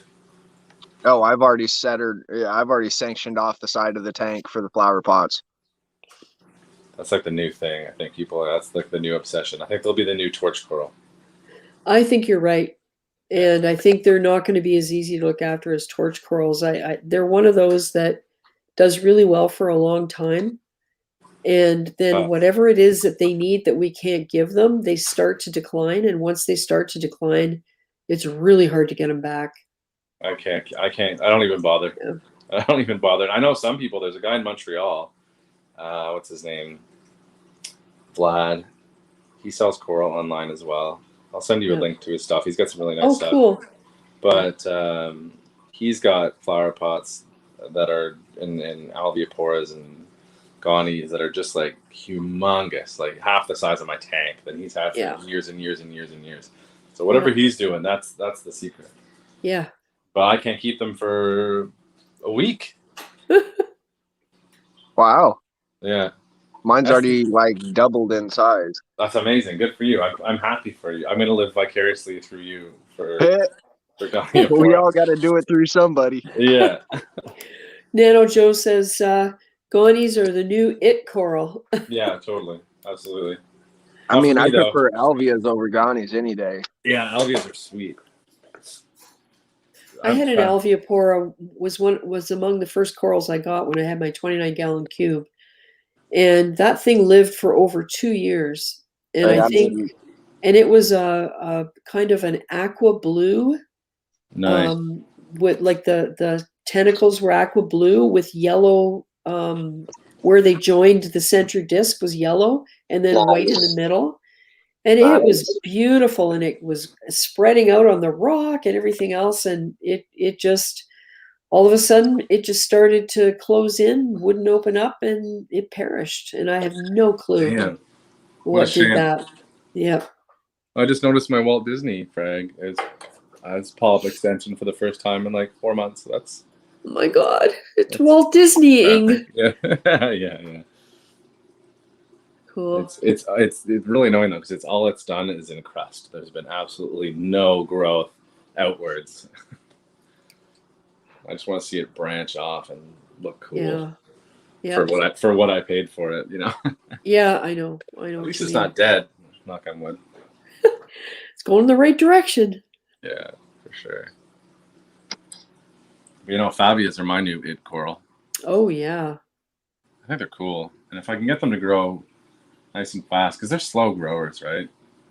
Well, it depends. The war coral that I have, it's probably 8 inches in diameter. Oh wow! And I got that in 2015. Sort of like this one.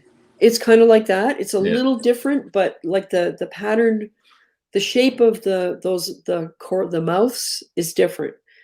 And it has like a pizza slice of the dark purple. Oh, cool. And the rest is all green. I remember seeing that. And it started out as a frag that was, I bet you, just over an inch. Well, it was on an inch frag plug. Probably it was about 1/2 inch to 3/4 of an inch. I got it from March. Oh, cool. And so I put it, I saw a picture of one somewhere that was encrusting on a large smooth rock, and I absolutely loved how it looked. So I put it on a smooth rock, and it outgrew the smooth rock and encrusted down over the barnacle that I put the smooth rock on. And that's where the Midas blenny lived for a long time. And then when I moved it into the holding tank, I had to put it somewhere different. So I had to break it off. It left behind some remnants, which are now growing. And it encrusted again. And so now I have it on the bottom of the 150, and it's actually plating along the edges because it has nowhere to grow, to attach to. That thing went from just over, let's call it 3/4 of an inch 6 years ago, to being like at least 8 inches in an oval shape. So to me, that feels like pretty fast growth. 6 years? Well, I don't know. But you know what I mean? Like relatively speaking, when you think about it, it's been through 8 inches like in 4. circumference. That's pretty big. Yeah, 4 tanks now. You don't see corals that size anymore. Like no one, it's just frags. Yeah, and that's what I want. That's my goal with the new Yeah. tank. I want to see them big. Yeah. Oh, hey, Johnny Martinez. Hi, ReefGrrl, fellow reefers. Wow, beautiful aquariums. I want to be like you guys when I grow up. That's cool. Nano Joe says to check out the Captain America Favia. Yeah. You know what I really want when I'm dying to find it, I can't find anywhere, is Ultron, Worldwide Corals Ultron Favia, and I just can't find it anywhere. I don't know what that looks like. What's that? What does it look like? I can't even describe it. Honestly, I don't remember what it looks like. But if you Google it, you'll see it and be like, oh yeah, I get it. We'll probably find it at some frag swaps from some guy who didn't know what he had, right? Oh, I hope so. I'll pay a lot of money for that. Anybody listening right now, if you're in Canada and you've got a frag of that, I will give you all of my money. Oh my goodness, I see what you mean. It's nice, right? It's got minty green mouths and the walls are an orangey color. Orangey red. So I don't know if you can see the picture, you guys. Oh wow. Yeah, it's sweet. I need it in my life. It looks like the red part is variegated, like it's red, orange, and some yellow highlights. Mm-hmm. Wasn't Worldwide Corals just doing a sale? I know. But I can't order from them. I never pay attention to that stuff. I don't know. We can't. It's infuriating. And you know, we were talking earlier about BRS, and that's another thing. I mean, I don't have a stake in caring about how they do, because we can't really order from them for any reasonable price because of shipping. Mm-hmm. Yeah. Yeah, you guys got hit with the import. We get tagged with export, and unfortunately, you guys get stuck with that bill as well. Well, the thing is that I just ordered from K Reef Aquarium Hobby, and he was nice enough to go through the effort to ship to me. He ships throughout Europe, and I ordered some Aquaforest calcium and like the lab stuff, and some Aquaforest liquid mysis because you can't get it in North America. Okay. And the shipping was 35 euros. Which is what, $70 Canadian? No, it's like 50. It's 50 some. That's not bad. But It's like I know 54. from the weight of it, because I've checked into this in various places. Well, okay, the Pro Reef that I got from Florida, the shipping was $86 US for that. Christmas. And then I just got the bill from FedEx today that was $56 for brokerage, HST, and all that kind of thing. So that's what we're up against. You know, $130. Well, actually more than that. Probably $160 just in fees for shipping and brokerage and tax to get a parcel across the border. Mind you, it had 4-gallon containers in it, but still, yeah, it's just crazy. Damn. Wouldn't it be easier for you guys to like go across the border, buy dry goods? Oh God, we've done it. I have an address over there with 2 parcels waiting for me. Yeah. One from Carlos 23, which I don't know if you're here tonight, Carlos. But yeah, Carlos sent me a pump, one of the little Camors. Nice. And frag rack that I bought from Paul Blaney when he was just got a DIY. Oh. So those 2 parcels have been sitting there since late February, early March of 2019. No, 2020. And the place that they're at has now had to start charging storage fees. So it costs so much per day. And I don't begrudge it because like they're struggling to stay in business because their whole business is Canadians who come across the border to pick up their stuff, right? Gotcha. And so $5.25 Canadian a month is what it's costing me for them to store that. $6. So we're going to give it until September, and if the border situation doesn't improve, I'm just going to abandon them because I just can't see ever, because right now even if they open up the border, which I guess the US hasn't yet, it's looking like to get back into Canada, I have to have a negative COVID test within 72 hours of coming into the country. So I'd have to take the test before I leave, go over there for 45 minutes, pick up my stuff, and come back and present my negative test results. Not doing it. I am not getting a COVID test so that I can cross the border for 45 minutes and come back. That sounds like a pain in the ass. So like, honestly, Aaron, like, good thinking. And I have been doing it for years. I started in 2017. The very first thing I ordered was my Clearview acrylic lid. Yeah. And had them because they had free shipping in the US.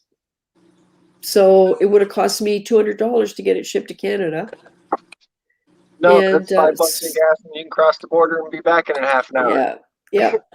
Well, it costs $5 to come back over the bridge, but like, so what? It's peanuts. Yeah, nonetheless. Yeah, and I always declare everything, and I always pay my tax if they make me go in, which they don't always do. We figured out the cutoff is around $200.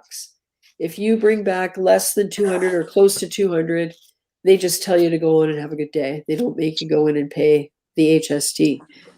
Nice. So, yeah. So anyway, I mean, that had been my plan, was just to keep doing that. But then all of this happened. The border's been shut since March of 2021. And we're allowing vaccinated people into Canada as of August 9th. But we're not allowed to go into the US by car until such time as they decide they're going to open the border. So who knows when that's going to be, right? Yeah.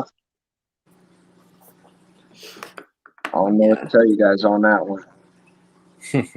That's a whole different talk for a whole nother stream. Oh, I had good experiences doing it, and I even got live stuff from Gulf Coast ecosystems. Oh, like the rock? I well, not rock, but I got. I want the rock so bad. I got sponges and some macroalgae from them. Yeah, and I was able to bring that back. Do you know anywhere where we can get real live rock, Cindy? Is that even a thing? Can we get that anymore up here? I don't think we can. Oh, it's such a pain. Unless we trade with each other. Yeah, I guess so. Yeah. I don't think we can. Hey, Hector, when is Benny doing the tank tour?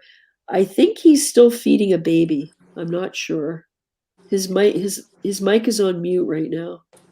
Well, it's time for me to go, guys. But nice chatting with you guys. And hey, I'm gonna have to jump shortly too. Thanks for coming in, Sean. It's been really good to see your tank. My pleasure. Yeah. You know what you're doing, damn it. No, not really. I just have luck. Yeah, don't we all? Yeah. All right, guys. Have a great night. You too. Yeah. Good night. Cool. Yeah, I'm gonna have to go here shortly too. I'm at 9%. I still gotta dry out my phone before I can charge it.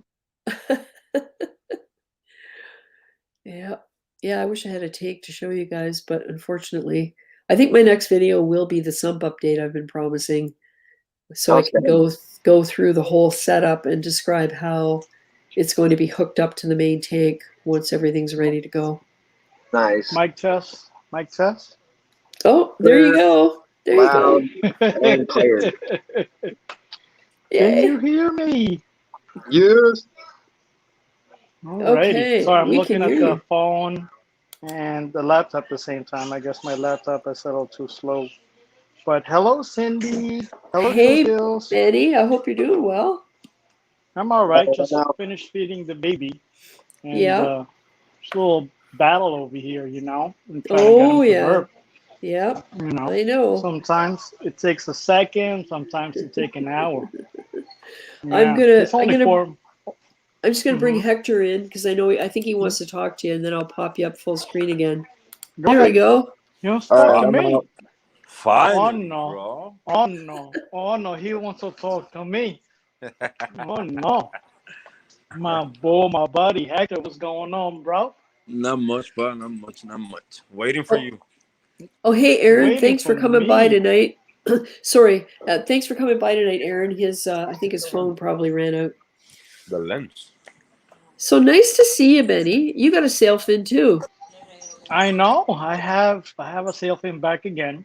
I had few sail fins in the past, but I guess it's human error that um, you know, it died. And so far with this sail fin, um, as you know, I have ink in the system still, and Yep. I started using a second bottle of 64 ounces of Ruby Rally Reef Pro and the Kick Ick Pro. So far, they look happy to me with the second So bottle. Benny, quick question. So the Rally Pro and the Kick Pro, that's a new one? The Rally Pro is the orange one or the yellow color, Yeah, and the yeah. Kick No, but I'm Ick. saying if they're a new product, a new batch, not the same one they used to have before. Because the one they had before never said Pro. It only said just Rally, and I mean I can show you here. Show me. The bottle I got. Where am I? Let me see. You It's see, the same only thing, said bro. Rally. Is that what color is that? I can't Yeah, but see. mine don't say Pro, bro. It's the same. It's just mine is a little bigger. I had that bottle too at one point, Yeah. and now I got a bigger one. I think that's 32 ounce. Some 16 ounce. 16 ounce. So I had the 32 before, but I Yeah. had the Rally Reef and the Kick Egg first aid combo. Yeah, The Rally Reef you gotta use every day, and I believe if your tank is 32 gallons, you only dose 20 ml. Yeah, yeah. For that one. Mine, I guess ours is 40 gallons, so we're putting 60 ml every day at the same time that you first drop it in. The Kick Egg, however, works a little stronger, and you're gonna have to put that every. If you put it today, let's say Saturday, you skip Sunday, Monday, so the third day, which is Tuesday, you're gonna have to put the Kick Egg again. So that's a Yeah, combination. that's everything. Yeah. I mean every Yeah, 3 days. but as you see, my corals are, my fishes, I mean, are, what are they doing? They look like they're beating each other up, or they're having fun. They're playing tag, I think. Look at the sail fin. Look at that. They playing Can you tag. see it? Yeah. So, welcome back, Hector. Yeah, Welcome back, man. thank you. I'm back. I'm back. I'm jealous you went to Top Shelf Aquatic. I Yeah, it was should good. have told me. I could have flown with you down there, bruh. It was good to go and see all that stuff in person, man. Yeah. Yeah, it's mind blowing. It's like I don't know, like we're not doing nothing right over here. No, we are. We are. We are doing more than what we can, and I think your coral speaks more than anything else. Yeah, thank you, thank you. Yeah, because your corals are nice. But anyways, real quick, Cindy, I just want to drop in and say things are doing well. Things are doing happy, except for the ick. And as you see, I'm back to my collection of my torches. I have 8 torches total. Yeah, I was just looking at them. They look really good. You got some hammers and stuff on the left, or is that more? The ones on the left are hammers. Hammers, frog spawn. Oh, yeah. I have let me see if I can zoom in a little bit. Hold on a sec. Sorry, trying to multitask here, but let me see. Yeah, it's really hard to Things are coming zoom. back. And by the way, yeah. Oh, there we go. Different view. There you go. Sorry.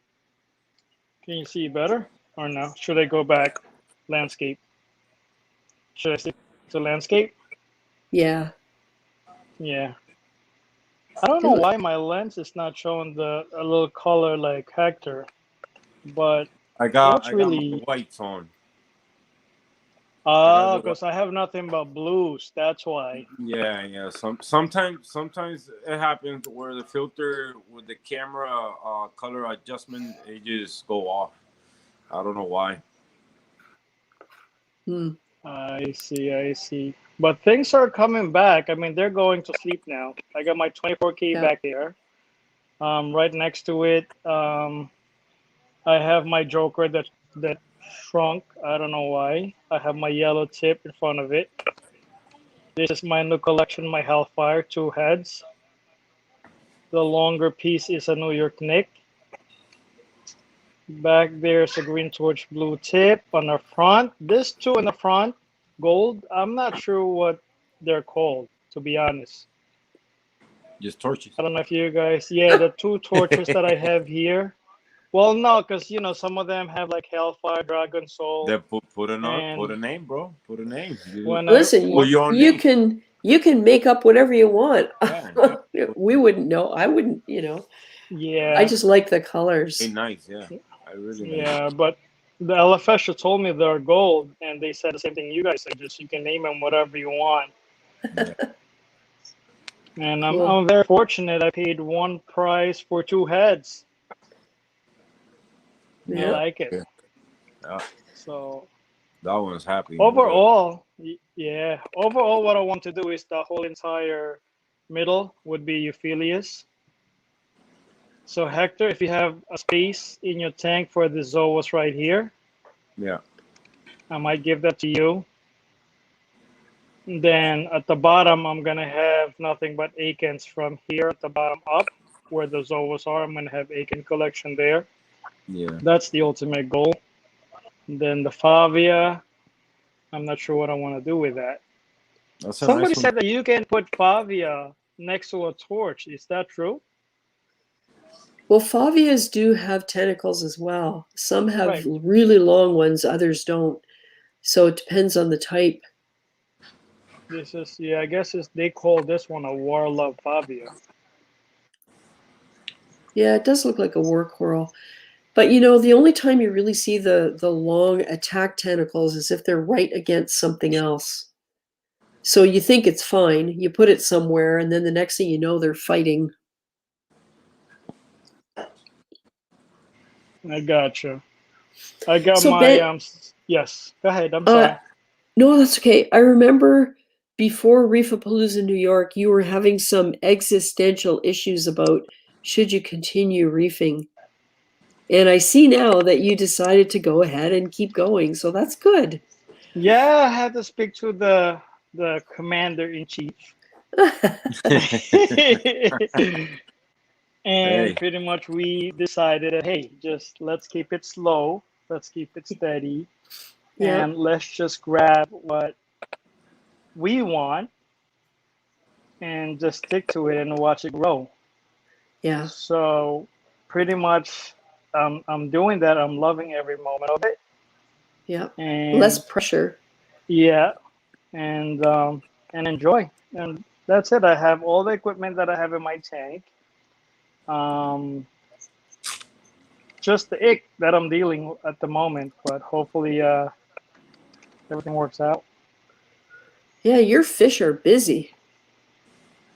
The lights are normally off at this time. At what time is it? 10 o'clock. They're 10:30.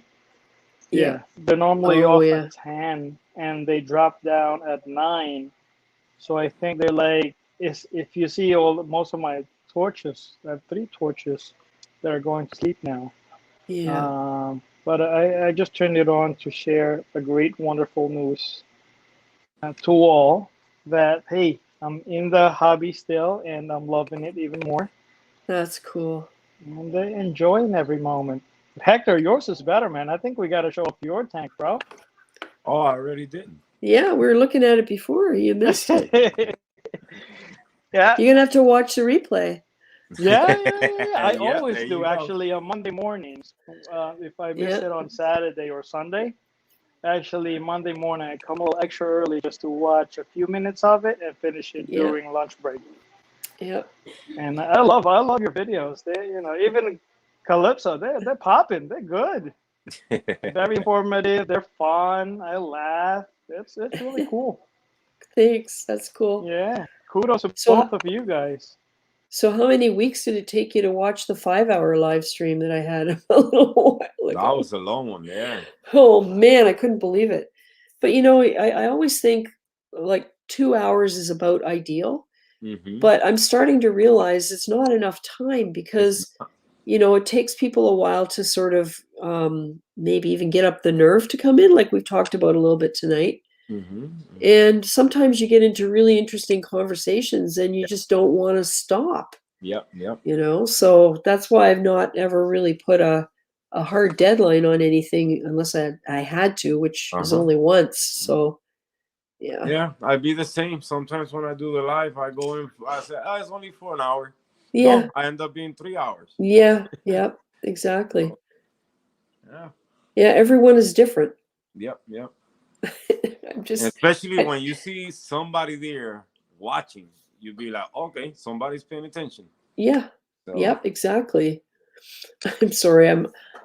I got this blue shirt on. And I forgot I had the green screen going. So I took my sweater off because I'm getting hot. But that's cool. You got Ganapora. Yep. Do you guys remember when I did that thing for Earth Day? It was I had that was when I was using the green screen behind me, and I put a green shirt on, so it looked like my head was just floating. That was for Earth Day in 2020, I think, over a year ago. I'm gonna watch. I didn't get to watch that one. It was kind of spooky. Yeah. To tell you the truth. Diacanthus. Hey, Diacanthus, nice to see you here. That's an amazing shirt. I know, right? Look at it. Yeah. So Hector. Yes, sir. What's your future of your 40-gallon plus the attachment? And when are you gonna start releasing some trailers of, the wonderful DIYs and all the amazing stuff you're having? Well, the plans right now is set up the 20 all-in-one, set up that one. ReefGrrl want to learn. I'm gonna make her go through nothing to something, so she learned everything from the basics to where I'm at right now. No. That sounds like mean. No, because we all we all gotta go through the experience part, and the peace of mind I got now, knowing what I know, like, it's better if she goes through it. I mean, she be watching all the time, so she knows. But I want her to experience everything. If cyano pop in the tank, like the rocks, different stages of the rock, all that. Acclimating, dipping corals, all that stuff that I don't do. I want her to learn, and I will learn too stuff that I didn't do in the past. You know what I'm saying? So that, but now for this system, my plans is get a bigger one whenever I get the chance, man. I need to get a bigger one. Once I saw those tanks over there, man, is I know, right? Yeah. It's for I'm like in the position Cindy is. You get this idea and what you want to see in a tank, and when you got the chance to see something that big, because I got to see like three or four full setup, like mature reef. Yeah. And it's just amazing, man. It's just amazing. Yeah. And speaking of that, Marcus sent me a short video, like about under 10 seconds, of his new take. And he said it's called Finally Some Life. So let me just show you guys while I have a minute here, before I forget, because he went to the trouble to send it. Oh, some clownfish. Nice. Look at that rascate. I really like that. He's got a gyre there. And this has an internal overflow.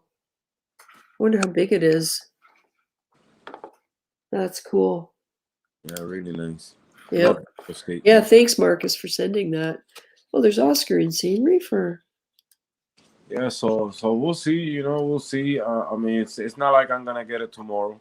Yeah. I was talking also to a company, getting prices and see for the size tank I want, the footprint I want.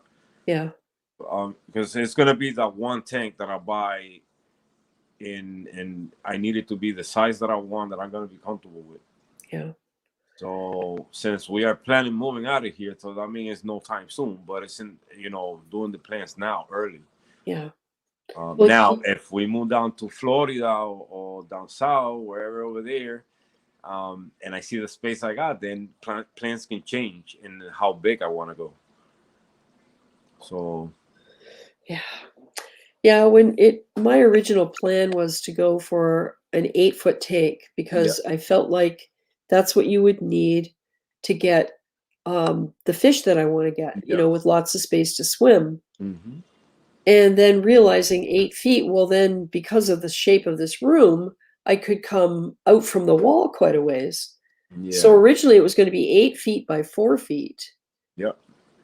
And then I started looking at the space and it was like, like the room's only 10 feet wide. Mm. So if I get an 8-foot tank, it's only like 1 foot on either side of it. Yeah, yeah. So 1 foot of space to squeeze by a 4-foot front to like it wasn't going to work. Yeah, yeah. So you go through all of those things in your mind, and ultimately, and then it was going to be a 7-foot tank. Yes. And then finally, I just went, you know what? I don't want to feel cramped beside the tank, so that's why I went down to 5 foot. Yeah. So it's 5 foot by 5.5, but diagonally it's almost 7 feet. Okay. So there is going to be room for fish to swim. So that was kind of the compromise. And then some people go to deep tanks to get more gallons. Yeah. I can't do that because I can't reach. Yes. So there's all of those things that go through your mind. And if you know well ahead of time that you're going to be doing it, you got lots of time to actually, visualize it and think through what it's going to be like to do things like cleaning the glass and if something falls in behind the rocks in the middle of the back, can you get it? Yeah, like a perfect example, that shallow tank in worldwide corals. People got to get in there. Yeah, they got to walk inside the tank to work on the tank. Exactly. I did love the tank. It looked amazing, but it's a tank that you gotta basically be on your knees so you can film part of it. Yep. And at least, for a tank like that, they should have a setup where the flow stops at least for 10-15 minutes so people could take picture from above. But then again, they got this rail around it. They don't let you get too close to the tank. Yeah. So yeah. That was the only thing I didn't like about that tank. Yeah. But you know what, Hector? It's hard to see. But you know what, Hector? That's just because it's a reef tank. They're a store. They're a business. That's why it looks nice. In my opinion. And I think we should appreciate what we have. Even simplicity tank. There are people out there that they have beautiful SPS's tank, LPS, or utility guard. I've seen a lot in the area that they're not even in the media, and they have nothing but canister filter. I love the concept. I'm like, wow, canister filter works. Mangrove tank. I love that concept. The tank looks amazing, but right when it comes to a wider tank, you gotta have space, especially us that like to film it. And yeah. Well, this is it. Yeah. We should undermine what we have. I think ours are better too. Ours are better, and we shouldn't follow what others do because, hey, I like clownfish, I like sailfin, others might like yellow tang, or we all have different tastes, I like torches and euphyllia, and you don't like that, Yeah. But that's why I'm going to give you some 24K torches when it starts fragging, and you're going to start liking it. You know what I mean? You're going to start. I'm going to have. No, I'm going to have 3 5-foot viewing panes, and it's going to be really hard to film the ones on the side because I can't get any more than 2 feet away from them. Yeah.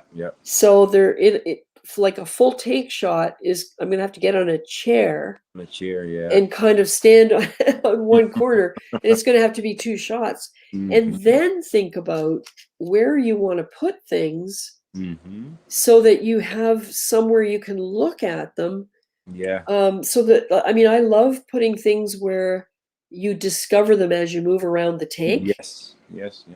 And this is going to be a real challenge because I'm going to have to make sure that they're going to get light. They're going to be in a position where the light that's above here will reach them. Yeah. But also that I'm going to be able to actually look at them if I want to examine them for problems or, like, and I love getting the magnifying glass out and looking like really close to see what. I saw all that going on and top shells. I saw that the guy was in one of the tanks with the really nice white one they got on Amazon. Yeah. That's where I saw it, or Instagram. Somebody posted it. It has the light, the little magnifying thing, and the guy was in that coral, like in that coral, inspecting and checking it around. I said, "Oh wow." Yep. Yep. Oh, hey, ATF in the house. Yeah, ATF has been working away and said we've all kept him entertained. His display and frags are now happier. He's moved a bunch of stuff around, and what caught my eye is he's going to have to put the stuff on Reef to Reef and look to sell and trade. Going to go at more Tyree neon green toadstools, frag up more weeping willows. So anybody, he's in Connecticut. I would say ATF, hold on to what you got because there's a ban coming. And it's been broadcast in ReefGrrlers and all the other stuff. I would just say hold on to it because, hey, you never know. They might be the yellow tang where it's $29.99 now, and tomorrow will be $299.99. So I would just hold on to it, in my opinion. Are you talking about Australia? They're talking about banning Australia? Yeah. Yeah, and my elephant just told me about Bali and Indonesia too. So Indonesia again. Yeah, because they don't grow fast corals enough, based on what I was informed. Yeah. And, Johnny Martinez, Johnny, you're right. That's when it's time to get a drone. I have thought of that. Trust me. Or they got this little drone too. Also, they go underwater. Yep. Sorry, Benny. I was gonna say something about the Viper Spectra. I had that before with my 40-gallon breeder with a Aquamax hang-on back sump. Yeah, it actually is nice, the 300 watts, and it's a perfect fit if someone wants to buy it. It's very easy to use. It has the blue light and the white light, and it has a timer. Yep. And it's a simple setup install. So if someone wants to buy it on Amazon, I believe I paid like $300 for it. Yeah, that's Adrian. He's I think he's in Trinidad, but I know he can get stuff shipped to Miami. So Adrian Mitchell, if you're on here still, or if you look at the replay, I might send him an Insta note. Yeah, no worries. Yes, so Adrian. Yeah, it's definitely a great buy. It's a great buy. My corals loved it too at some point. Yep. Yeah, I'm so amazed the way those tanks are so relaxed in MB Reef tank. Yeah, I know, right? Look how relaxed they are. They just floating. That's what I mean. They're not pacing. They're not chasing each other. They're not looking for trouble. Wow. Yeah. It must be the right environment. They relax. Yeah, they just chilling. They just there. Look at the other one. Huh. That's the scope it one. It's 4 tanks in this. 4 tanks in there, right? Wow, that's crazy. Look how peaceful they are.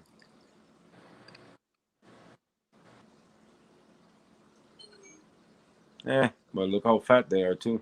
I think that's part of it. Yeah. Yep.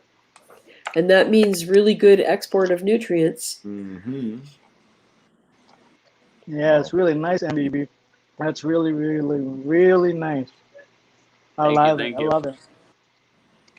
One day when I'm fully settled and be as fortunate as Hector and Cindy, I'll be able to build my own a tank with tub buckets as a sump. I think that's very, very interesting, very nice, and cool to do. That's something I'm looking forward to doing in the near future. It's flexible. That's the thing. I've got lots more water volume and lots of space to do things. And once I don't have stuff in there that needs light, I can put lids on so that I don't have all this open water to control the humidity, because that's the only drawback with all of that open water is you really do have to be careful with humidity. But so far I like, and I don't have to crawl around on my hands and knees to get to things. Yeah. It's all at waist height. I mean, when I lean over, I have a hard time reaching the bottom, but that's not because of the water depth. It's because the tub itself is 24 inches deep. Yep. And so that was part of, my decision with my tank. It's 21 inches because it's got a 4.5 inch Euro brace. So I have to reach over that and I have to be able to get to the bottom. And I'm hoping I'll be able to do it. And then Alex's tank with the walkway behind it is and then there's another one that they show on Gallery Aquatica that has a flip up platform. Yeah. And seeing both of those two made me realize that that's the answer. You create something that has a platform you can lift up so that you can step up and get all around the tank, and well, except the back. And that's the other thing with the stand. It's 40 inches tall. So that's where the bottom of the tank is. And I won't be leaning over to have to look inside the tank. Yep. So I have a question. I have two different clowns. I have a lining mushroom and a regular mushroom. So they have eggs and everything under the anemone. Oh boy. My question is how to save those little babies. It's a challenge. I'm gonna tell you. Yeah, I think there's something you can get that's called a fry snagger. Mm-hmm. And I've never seen it, but what it is a contraption that prevents them from going over the overflow. Okay. So then you can, once they're hatched, if they get into this thing, you can remove them from the tank. Okay. So if you look up fry snagger, because that I looked into it because I want to do this experiment with moonlight to see if I can get corals to spawn.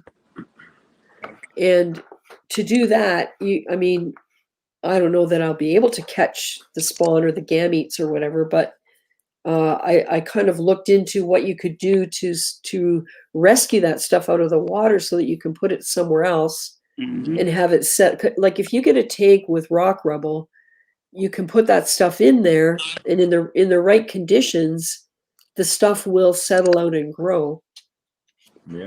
Yeah, because I would like to see how they came out because they do two different clowns. Yeah. That is possible that you could remove the anemone with the whole rock.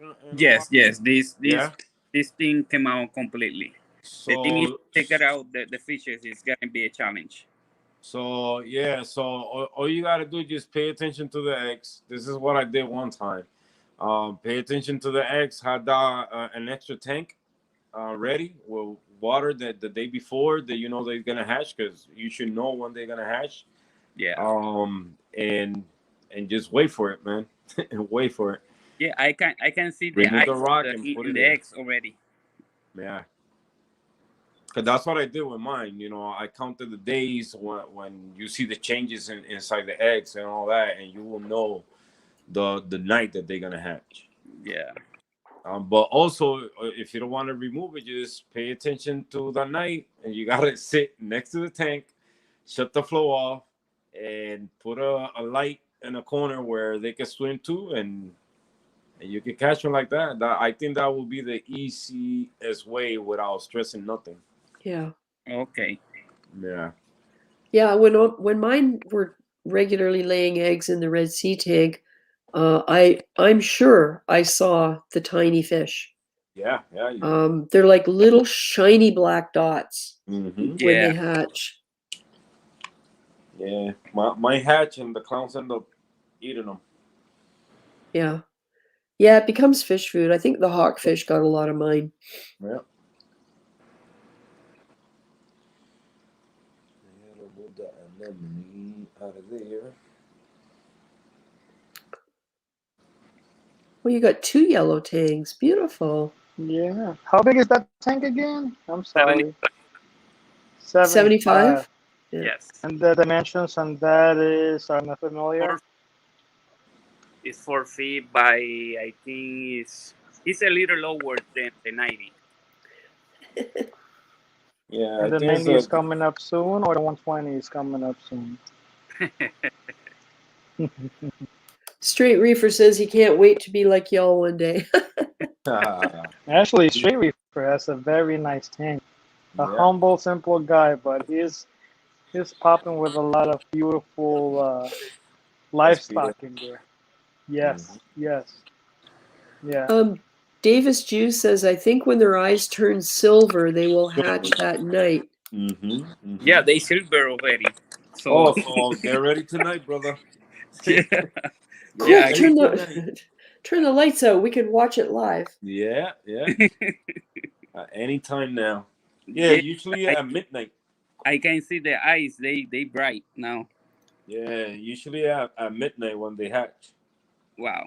Don't know why. Don't ask me why. When I read it on it, that's what they say. Usually it's at midnight. That they hatch, and I sit next to the tank, and exactly around, if I'm not mistaken, it was 11:45 or already 12:45 when they hatch. So there wasn't line. Wow. Yeah. Oh, it's cool though. It's cool. Yeah. You be a mommy. For that. I gotta hear too many crying babies now. Yeah. Yeah. Have you got somewhere you can put them to keep them safe? Right now? Like, are you ready to go? Yeah, you gotta be ready, man. Anything set up. You got Rutherford. Oh, Hector, I forgot to mention.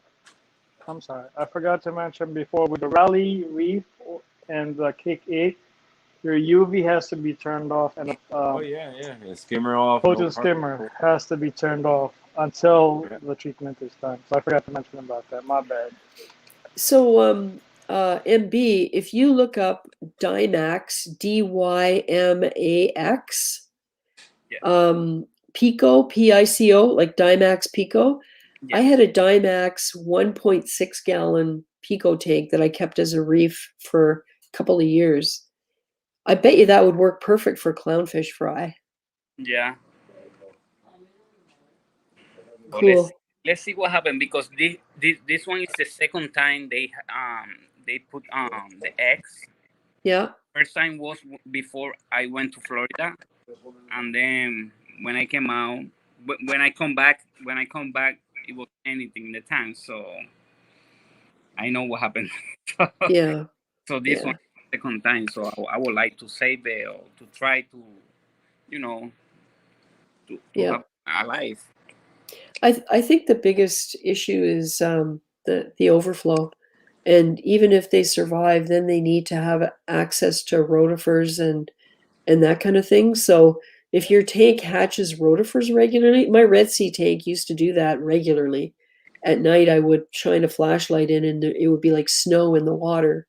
Yeah. And they'd be all over the glass in the morning. So if you have free floating rotifers and stuff, like the chances, like maybe 1 or 2 might be able to hide somewhere, not get drawn in the overflow, find some rotifers to eat as much as they need every day, many times.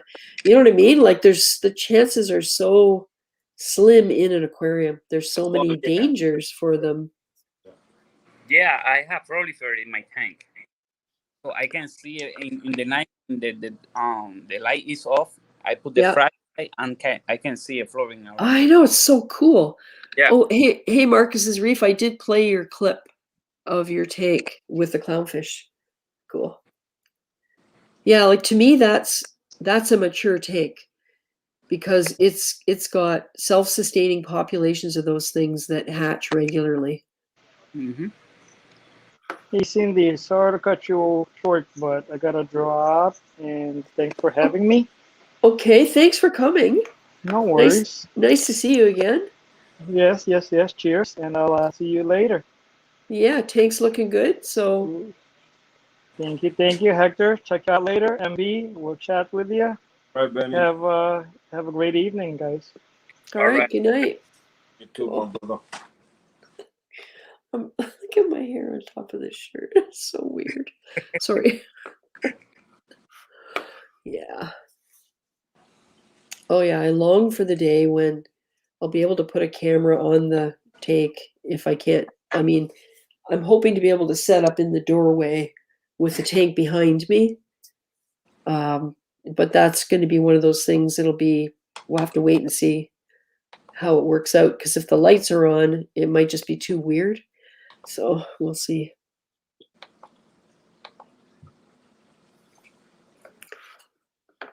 Yeah. Yeah, Marcus, I showed your tank. People liked your aquascape, the rocks. Yep. Love the aquascape. Yeah, it looks good.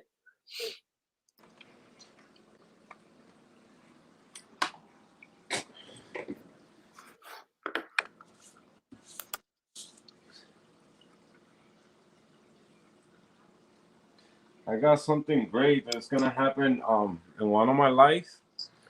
I'm gonna be doing some giveaway.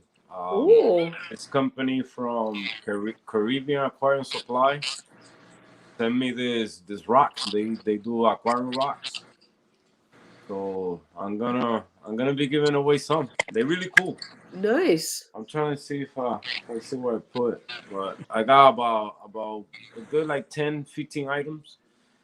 So that's cool. yeah. So you do your lives usually around like 8:30, 9 o'clock at night, right? Yeah, mostly every day. Yeah. Yeah. But I will do an announcement ahead of time, so whoever wants to join and win some rocks for your aquascape. That's right. Some are like this one that I got here. Let me turn on the white light. And like one is this style, so most of them are this style. Yeah. You could place 3 frags in it. I got a bigger one, which is one that I bought, but I'm gonna give it away also, and some frag plugs, and one single ones too. So they look like tiny little volcanoes. Oh, cool. Yeah. Hey, Ellen, good night. ATF in the house says, good night, all. Got to pack it in. Got a ball game early tomorrow, Ann. Cool. Well, enjoy that. Thanks for coming by. Maybe we'll get you to come on the live stream one night and show us your multiple tank syndrome. Because like you've got them all over the place now. Yeah, I'm planning to knock down my quarantine tank now that the fish look good. Yep. And I think that's where we're gonna put the 20-gallon one. Yeah. For now, but I'm just waiting right now. I really don't know. Don't want to go over my head setting up another tank and and then having to. Oh yeah, let's move now. Let's move today. Yeah, exactly. Well, and will you plumb them together? I mean, I know it's a quarantine, so you'll keep it separate then. Yeah. The quarantine right now is running separate because I have a quarantine. It's right here. It's right there in that corner. Yeah. A 10-gallon. But the 20 don't have a stand yet, so I gotta get a stand for it. It's a water box 20. Oh yeah. Yeah. Those are nice. Yeah, really nice. Love the glass. How beautiful. Yeah. So that's probably where it's gonna go. Thinking about it. It's all depends how desperate ReefGrrl is to set up her tank. La botellita esa. So sorry. No, you go. So we'll see. So another question: if I take it out, because right now, I can see the eyes, they bright. If I take it out and then I put it inside this, let me see.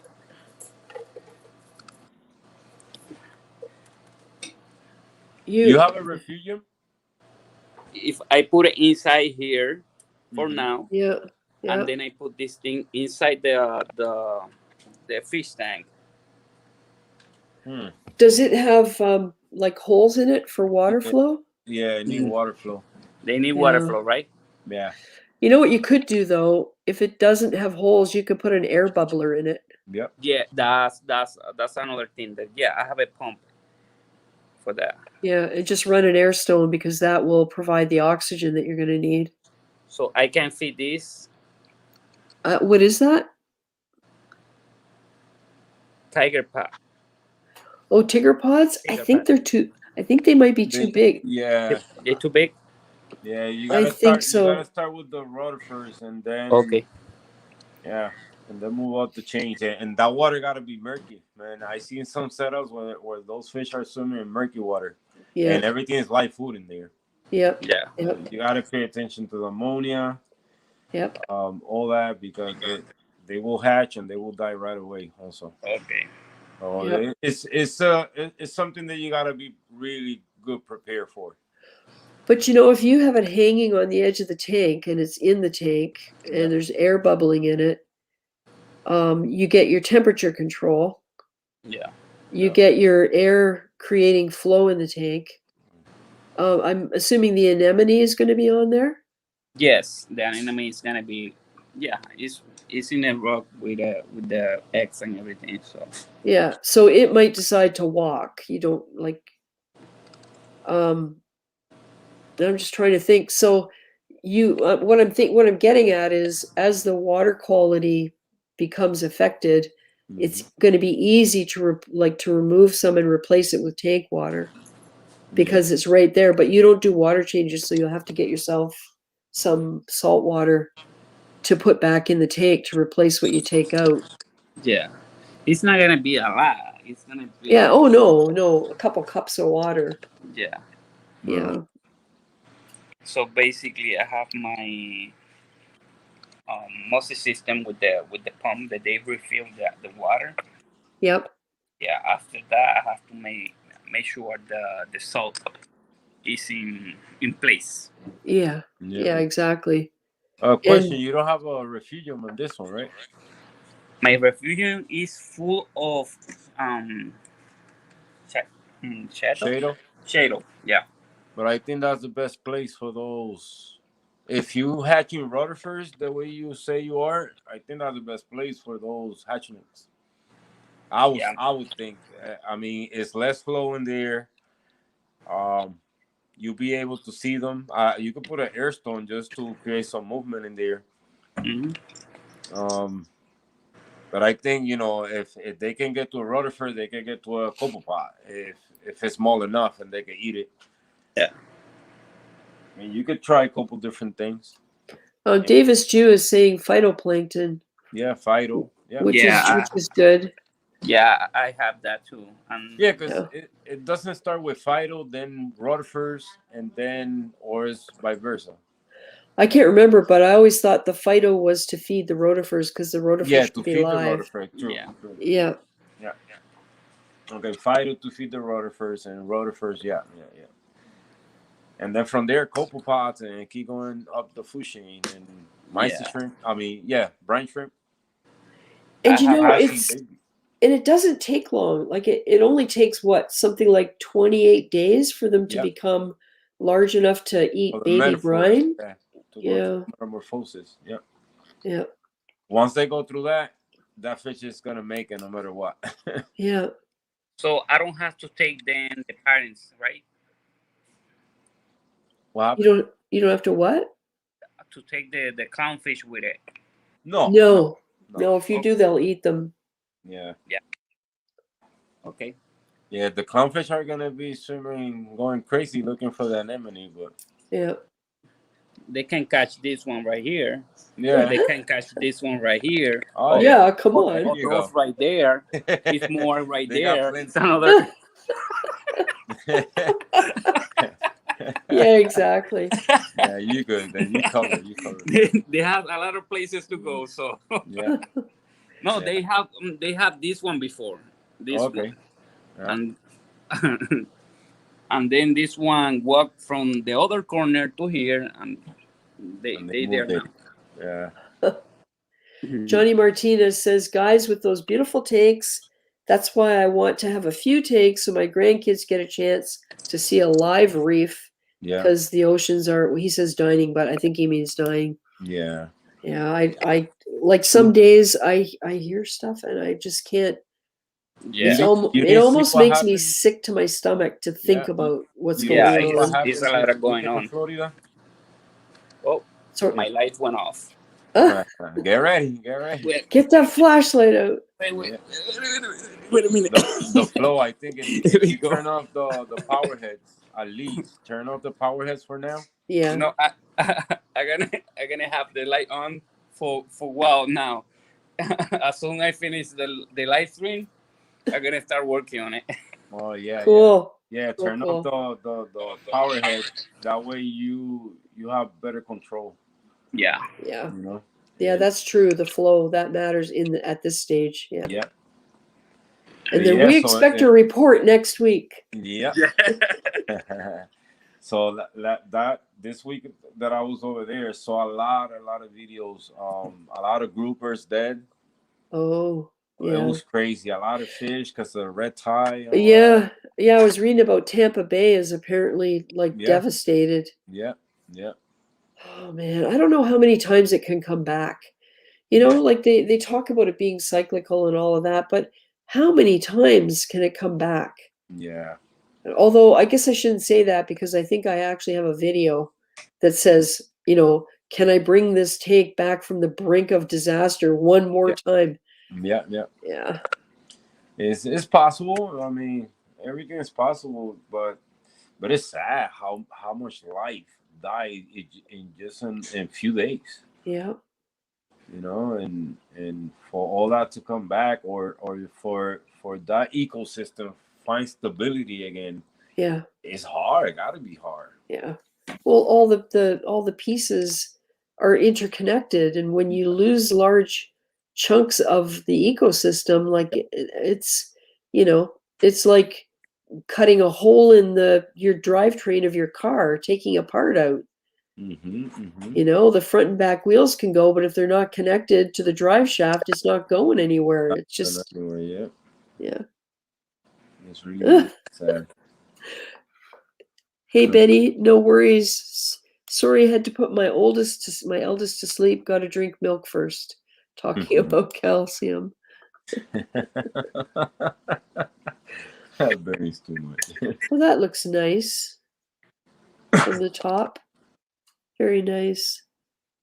They're reading the storybook. Yeah. So much life in there, man. I love Dagani. Dagani has purple polyps, right? No, this one is straight green. The one with purple is this one right here. Let me see if I can turn off the light. Oh yeah. Yeah, but the other one doesn't have the latches purple. Because this one is purple, the purple inside, green polyps in the tips, right? Let me show you. The one you just showed, that one, yeah. Yeah, you see that one's purple on the inside and green polyps. And this one is Is it yellow? Oh, yellow, this one is green toxic. Green. Oh, that was nice too. I love Gonopores, man. Yeah. I fell in love seeing the ones these people had over there. Oh man. Yeah. And they write who was a short buckle that said the prices are gonna go crazy. Yeah. They are gonna go crazy. Yeah, and all during this last year and a half, we haven't even been able to have our local frag swaps either. Yeah. So, you know, and I think about those guys because, I mean, they don't do it to earn a living or anything, but it's a really good way to get extra money to keep, you know, to support the hobby. Yeah. So what do? Do they just keep buying frag tanks? And then they go to the show and they like, you know, because the corals keep growing. Yeah. And they keep cutting them at the same rate. Maybe. Well, there's my cat. He's leaving. It's probably time to feed him. Oh my goodness, 20 after 11. So you know they've got all of this. They've probably got tanks full of stuff just waiting to have frag swaps again. And I kind of wonder what that'll do to the prices. You know, because I think everybody's expecting the prices to go up, but it's a supply and demand thing. Yeah. You know, so I don't know. I think with if they're doing the big shows, why not do the frag swaps? You know. Yeah. I'm not getting that part. So it's probably inside, just wait for this big event so we can make big bucks. Yeah, I don't know. Or maybe Anyway. maybe it's because it's usually like a local club that does the small ones, and they can't afford the liability insurance. Yeah. You think about it now. I know my husband and my daughter are both on the board of a lawn bowling club. Yep. And you can't believe the rules they have to follow, because the provincial association that they have to join is the one that gets the insurance. Wow. So they join the provincial association, they pay their dues, and the insurance covers them.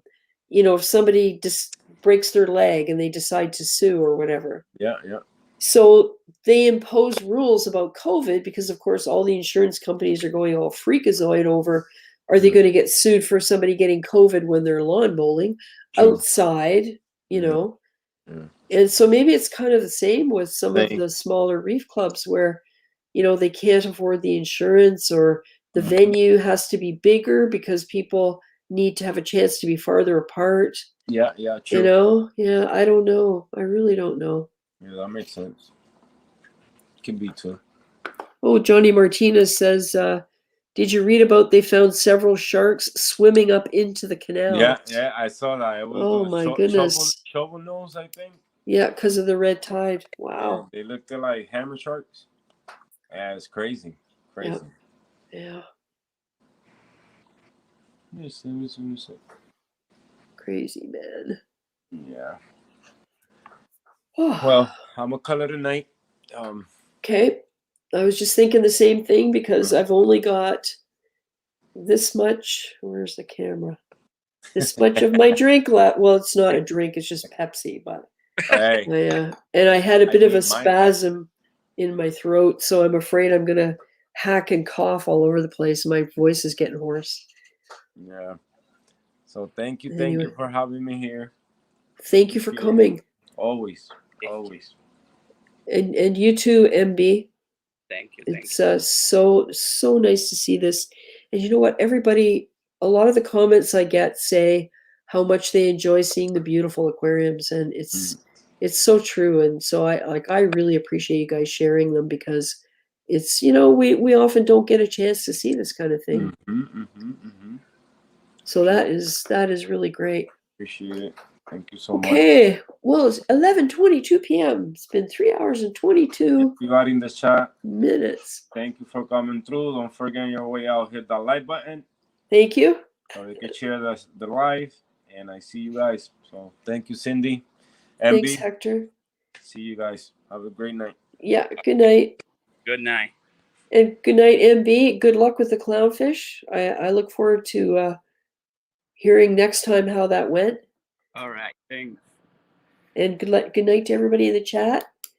And thank you for spending your time here, because I appreciate it.